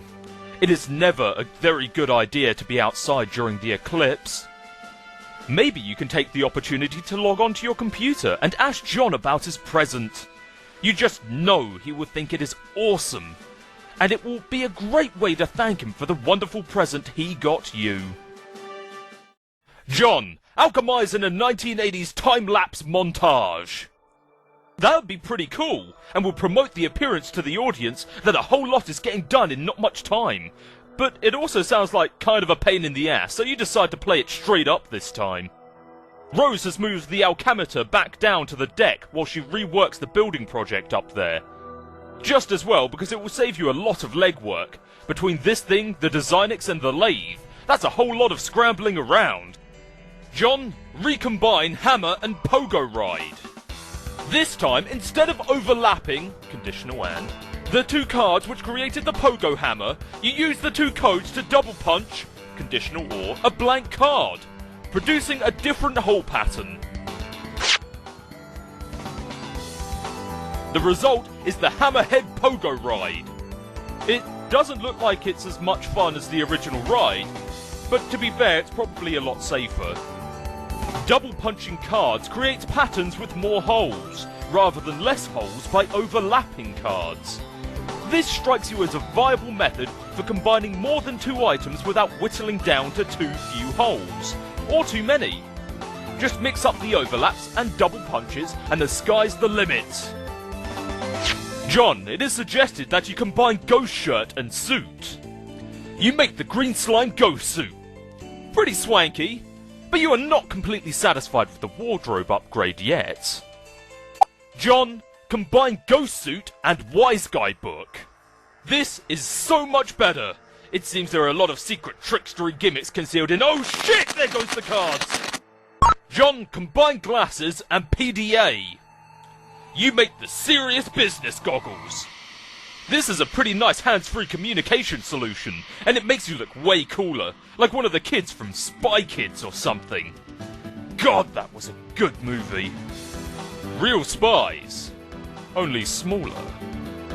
John, combine sledgehammer, telescope and Sassacre text. You make the telescopic Sassa Crusher, at pretty considerable expense. This could probably pound an ogre into a crude burger. Of course, you have no hope of lifting it whatsoever. Now John, combine gushers and blue ectoplasm. You mix your gushers with some of the blue slime Nana left on the wall to make a box of hellacious blue phlegm aneurysm gushers with ghostly healing properties. These should be convenient, if somewhat unappetizing. Now, combine fake arm, blue ectoplasm and PDA. You make the remote ghost gauntlet. It looks like when you put on the special computer glove, it lets you control the big slimy ghost hand. The ghost gauntlet appears to have a considerably higher lift capacity than your own puny arms. John, combine ghost gauntlet and bathroom mirror. You make a left-handed remote ghost gauntlet to complete the pair. Because you don't see why the hell not. Now combine umbrella and straight razor. You make the barber's best friend. It suddenly seems worthwhile to you to go nab that umbrella-kind strife specialist that's been lying around in the study for a while. Combine gushers and shaving cream. You make a deadly Better Crocker Barbasol bomb. Be careful with that thing, Jesus! John, combine Ghost Dad poster with... Okay, you have a cool idea for something to do with your Ghost Dad poster, but it looks like you drew shit all over that one too without realizing it. Lousy goddamn stupid subconscious! Anyway, you think you have an idea on how to clean it up. Capture log / punch Heath Ledger Joker figurine. If you can somehow subtract the code of the Joker figurine from the code of the poster, it might work. Luckily, the Joker code only has 2 holes, making the task very simple. The defaced Cosby poster shares those holes. You determined that the defaced Cosby could only result from a double punching with the Joker. If your theory is correct, this means the original Cosby poster has one of those holes punched, or the other, or neither, making 3 total possibilities. You try out all 3 possible codes, yielding 1 potted plant, 1 painting of a horse attacking a football player, 1 clean Cosby poster. Success! Combine Cosby poster with computer. You make the Cosby top computer. This thing is probably a useless piece of shit, but making it has caused you to feel an alarming sense of satisfaction. John, combine Dad's hat and Problem Sleuth game. You make another ordinary fedora with 4 pieces of candy corn inside. John, now it is suggested that you combine the hammer and the Problem Sleuth game. Whatever this item is, you cannot make it yet. It requires a ludicrous amount of grist, some types of which you have not even encountered. Now, combine iron and pogo hammer. As a result, you make the Wrinkle Fucker! So much sweet loot, you'd almost think it was simultaneously your birthday and Christmas, or something. Of course, you know that is ridiculous and could never conceivably happen.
Bro just kicked my ass.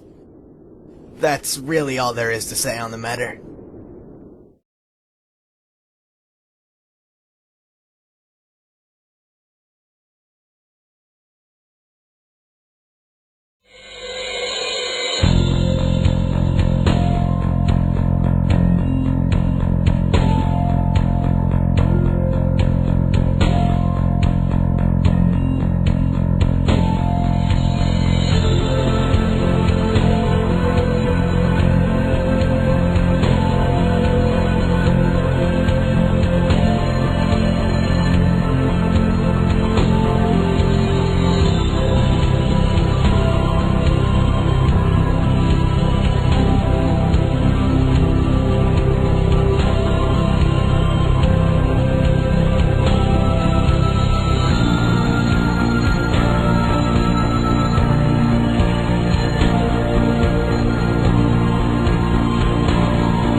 We've heard this conversation already.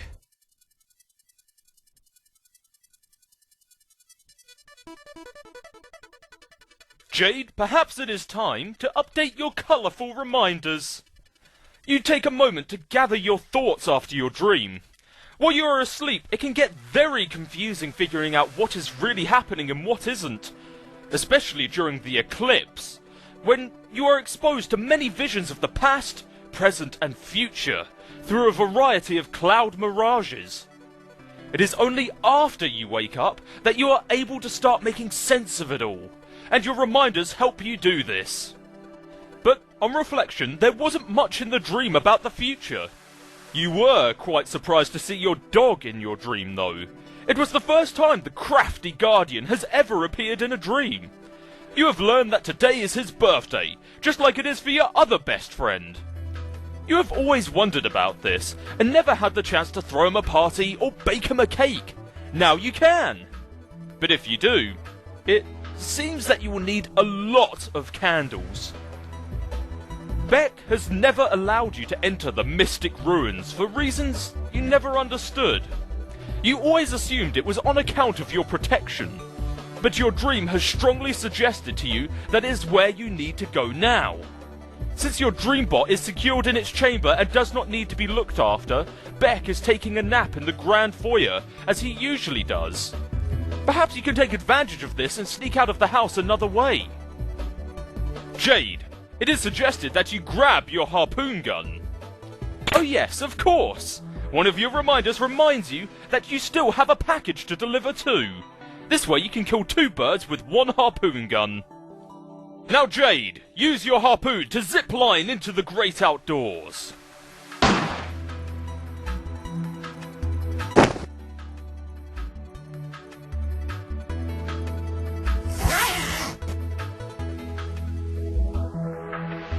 Now Rose, finish building.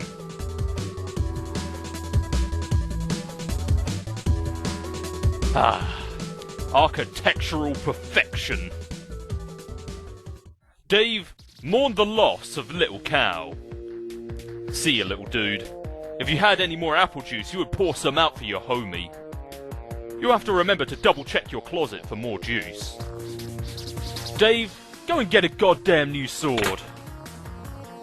Perhaps you will.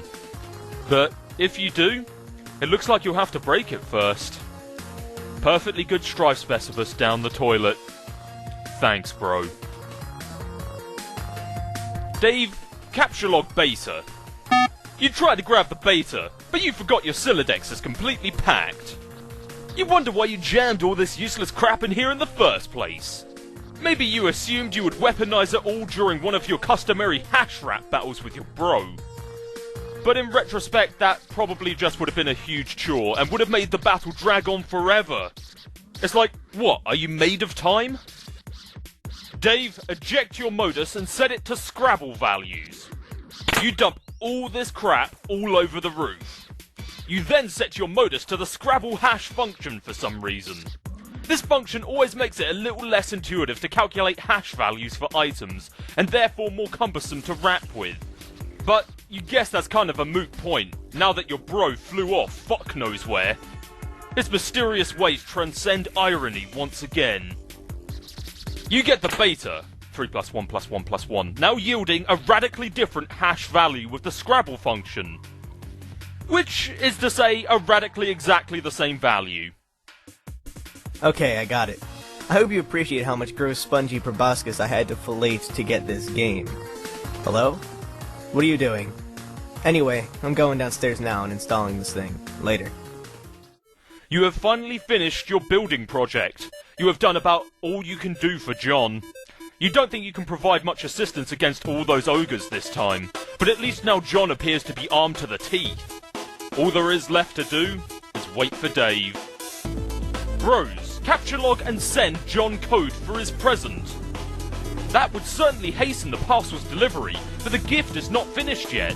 You have spent months accelerating your knitting skills to be able to make the gift a perfect sentimental appeal. You even incorporated a cherished heirloom you have had for as long as you can remember. When he sees your staggering gesture of sentimentality, he will finally understand. He will understand in the game of facetious, sentimental gestures, no one gets the best of Rose Lalonde. Months in the past. Dear Rose, happy birthday. Thanks for being such a great friend all these years. I know you like to make it out like you're playing it cool, and don't care about people in your life, but I know deep down you really do. Hell, not even that deep down. It's like your subconscious is having a wet t-shirt contest and you're being all aloof is this totally soggy shirt doing no good at hiding nothing. Oh wait, it's like two can play at the game of cracking these highfalutin psychology books. Oh snap! But yeah, I got you this because I think you're really creative, and you can make something nice with it if you put your mind to it. And it might help you take your mind off of all the serious business you're always absorbed in. You know, all this weirdo pseudo-gothy stuff or whatever, frankly, it's kind of depressing.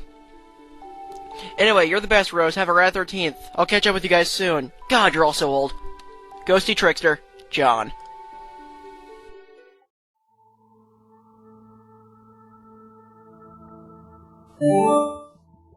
Why is it that when the subject of temporal mechanics is broached, your sparing human intellects instantly assume the most ingratiating posture of surrender imaginable? Time is not that difficult to understand.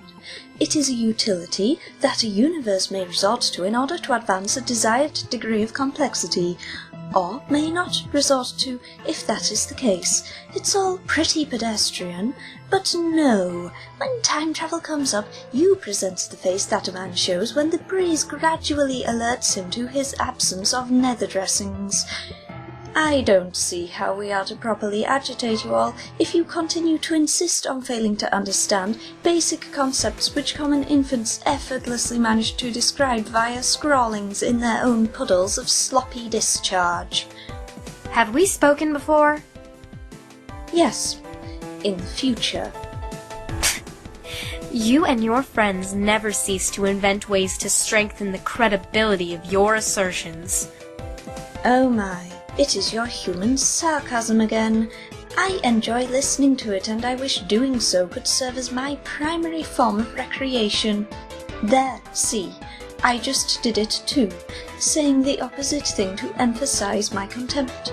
But suddenly I feel more primitive and hate myself a little more. It was like this funny miracle that just happened in my heart.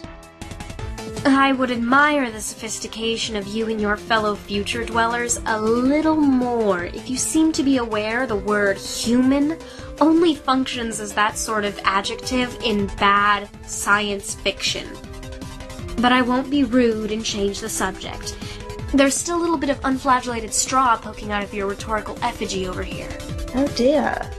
No, we aren't from the future, but we are all already in agreement that you don't get it and never will. I thought you said we spoke in the future. We did. Your future. For me it was only a couple of minutes ago. I understand. You exist in some temporal stratum through which you have communication access to various points of my timeline. It's not that complicated. Yes, that's right. Will you try to talk some sense into your idiot friends, so that we may proceed to bother them all on more rational terms? I try to every day, with mixed results. But you see, it's not that I don't understand you. It's just that I don't believe you. Because it's nonsense. Albeit persistent and coordinated nonsense. Why would a bunch of temporally dislocated trolls want to harass a group of friends throughout completely random points in time? I will admit this campaign of provocation wasn't all that well thought out. Don't tell anyone I said that. Alright. Maybe you should get some trolling tips from us humans. Our sparing intellects are probably better suited to it. Yeah, maybe. Why don't we be friends? You want to be my friend? I think so. I think we're supposed to. You suggested as much earlier. You mean I did in the future? Yes, a couple of minutes ago. Probably because I remembered you mentioning it in the conversation we're having now? That's likely. Your commitment to this role-playing scenario is intriguing. What choice do I have but to accept?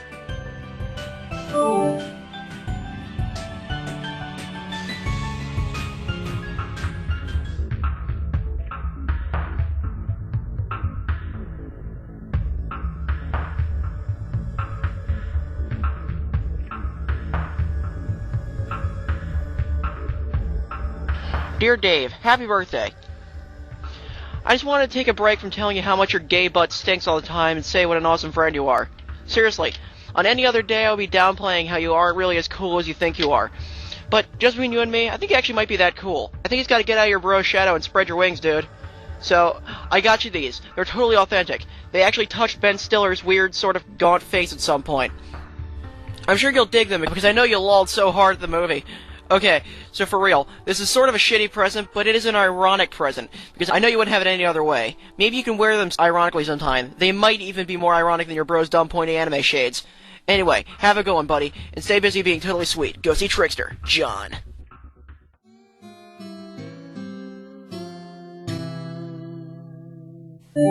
Hey. First, okay, I think you're awful. Let's put that fact on the table where we can both see it. Now you have been primed for the digestive ruination that's about to take place, and the comprehensive soiling of the laundry enveloping your person. Oh my god, you type like a tool. Yeah. Now you're getting it. What you're in for. Are you ready to be trolled within an inch of your miserable human cortex? This is so weak. I'm almost getting tired of wasting good material on you guys. It's like, you've got nothing. It's always one of you sprouting up and ranting about how hard I'm about to get trolled, with no ensuing substance. You don't even know a thing about us. One of you fuckers thought I was a girl. Okay, yeah, but the thing is that I don't care about your anatomical details and things like that. I know what you've done, or will do, actually. It's the most awful thing, the worst you can ever do. I'm sorry I wouldn't cyber with you, dude, in the future or whatever. What? Wait. Oh, okay, you're the one who likes to submit innuendo. Human innuendo. Yes, human innuendo. Sorry for the lack of clarity. So, at what point in the future am I supposed to look forward to you whipping up this titanic hankering for my knob? Be honest with me, because I'm busy, and I want to know exactly when I gotta clear some space in my calendar for when some fuckwit blunders out of a magical phone booth and makes a ballad-inspiring play for my throbbing beef truncheon. Should I be perturbed by these illusions? No, man, look. I just need to know when to be there. When the stars come into alignment and your flux capacitor lets you finally sate your meteoric greed for crotch toxins, I wouldn't want to miss it and cause a paradox or something. It'd suck if the universe blew up on account of you missing your window of opportunity to help yourself to a pubescent boy's naked spam porpoise. Okay, this is sort of starting to upset me. Jesus, you are such a shitty troll. I guess I'll leave you alone and find another point in time to bother you when I guess you're more emotionally susceptible and don't have all these bees in your bonnet about your human sexuality. Oh no. No, dude. You sass me up. We are in the shit now. Together. For the long haul. What? We're motherfucking entrenched in this bitch. You and me. Welcome to NAM. Now grab my hand and shimmy your soggy ass off that muddy bank before Charlie gets the fucking drop. Who's Charlie? He's the guy who's gonna read our vows. I'm feeling pretty friggin' matrimonial all of a sudden. Take a look down by your foot. See that little bottle? Stomp on that shit like it's on fire. Noisy acting dudes are flipping the fuck out and waving us around on chairs till someone gets hurt. I'm your 300-pound matronly freight train and my gaping furnace is hungry for coal, so get goddamn shoveling. Oh my god. Bro, look in my eyes. That twinkle? That be devotion, you herniated pro wrestler, sweaty purple taint. Sparkling like a visit from your fairy fucking godmother. Shit be pure and true. That's what you see. A kaleidoscopic supernova of all your hopes and dreams all swishing together. Radially effervescing arms of more little boy peckers than you can imagine. Turning out insane corkscrew haymakers of a billion dancing Vienna sausages strong. This is how we do this. This shit's more real than Kraft mayo.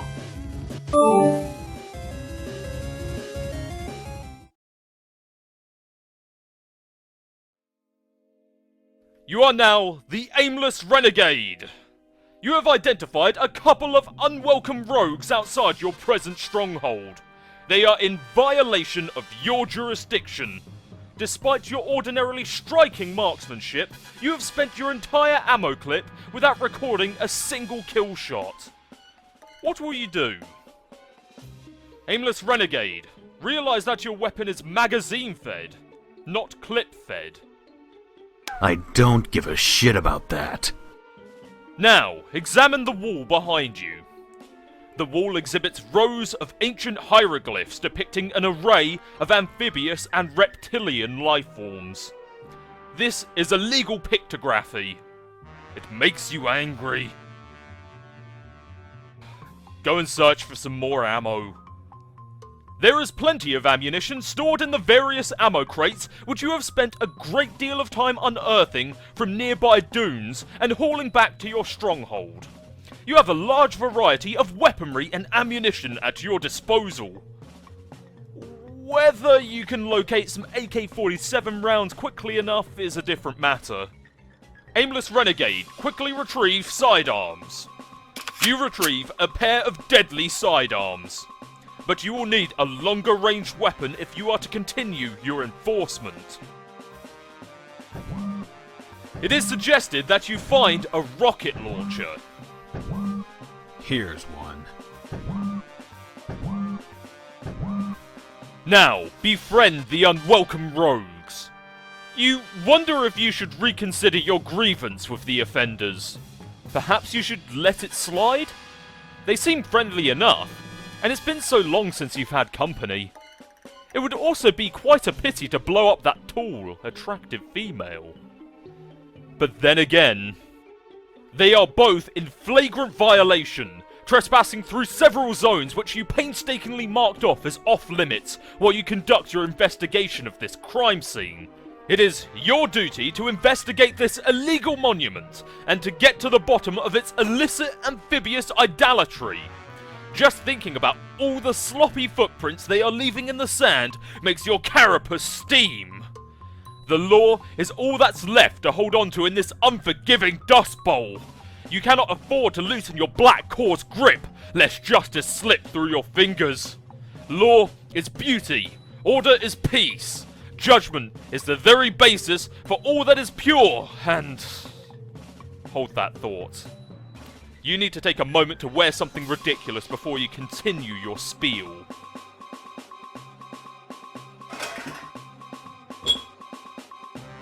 Order in the court! I will have order in this courtroom! If everyone does not settle down, I will clear out this courtroom! I swear to God! Examine the moving platform, Aimless Renegade. It appears to be a large stage serving as a kind of elevator, but it can't go down because there's something jammed in it. Looks like a peculiar musical instrument, probably centuries old. But yeah, the jury agrees. You've got to blow up these trespassers.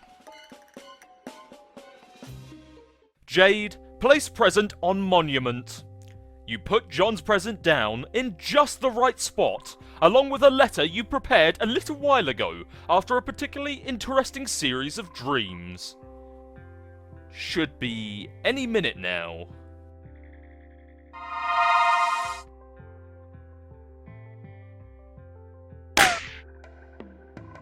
You put down the time bait. It's out of your hands now. You guess you could swim. Maybe you can think of a better way across, though. Peregrine Mendicant, read the letter. This is kind of confusing. Dear Miss Mail Lady, go here. But you guess it's straightforward enough. Even if the drawing is somewhat inaccurate. Oh no! Aimless Renegade, berate self for unauthorized demolition. Stupid, stupid, stupid! I have them right in my crosshairs! I have no idea how a crack shot like me could have missed. It's practically inconceivable. Aimless Renegade, be the law. You reload and take aim. That fair carapace, how it sparkles in the desert light. No, you cannot afford to be distracted by such thoughts. You are busy being the law. You are the law! Whoops! Wayward vagabond, wave about in a distracting manner! Oh, it's this guy again and his little blinking bee. So outrageous! The Canroos wazza!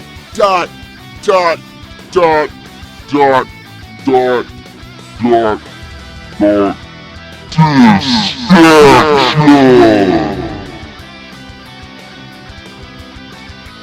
Peregrine Mendicant, scamper quickly to the newly created hole! You have the cargo.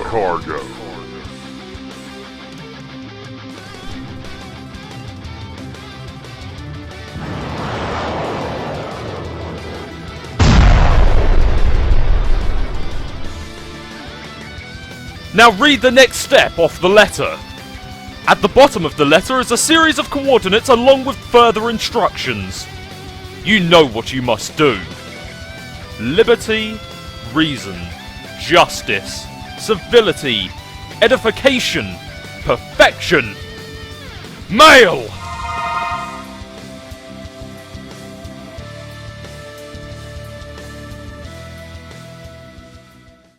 Years in the past.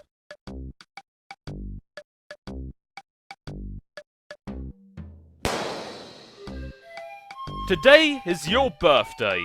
Your grandfather has decided to celebrate by introducing you to the thrill of the hunt. But suddenly you and Beck are wandering off.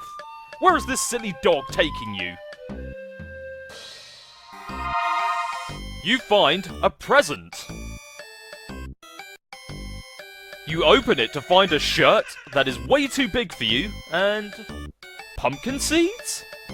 There is also a letter. Dear Jade, happy birthday! It's hard to thank you for your friendship over the years. Heck, if it weren't for you, I wouldn't have even met Rose and Dave. So that's like 3 times the friendship. That is almost like too much friendship. I only wish I could give you something for your birthday that could remotely make up for what you've given me. But of course, that's impossible. So here are a couple of silly things anyway. I went to a weird Asian store the other day and saw this rad shirt, so I got it and I'm wearing it now. But there is a blue one too, which was way more awesome, and I wanted you to have it.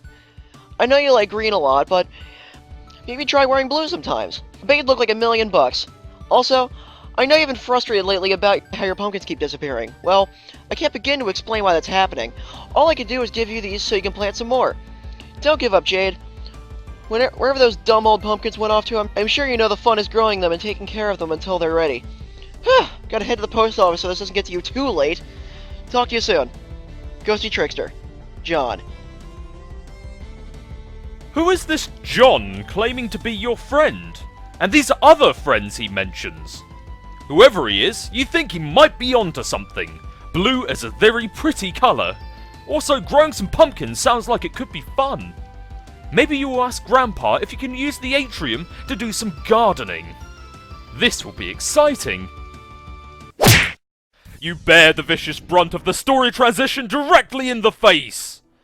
You are getting really tired of this feisty man and his busy fists. Jack, kill John's dad yourself. Here, stick this in your pipe and bleed to death slowly.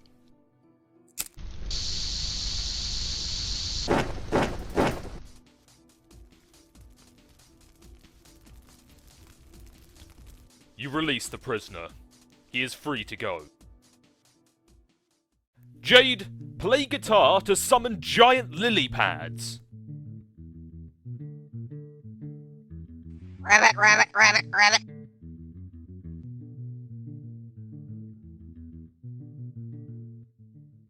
Dave, install beta.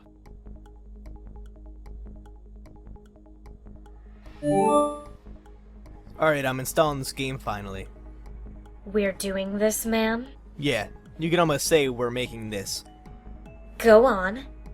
What is it we're making this? Transpire.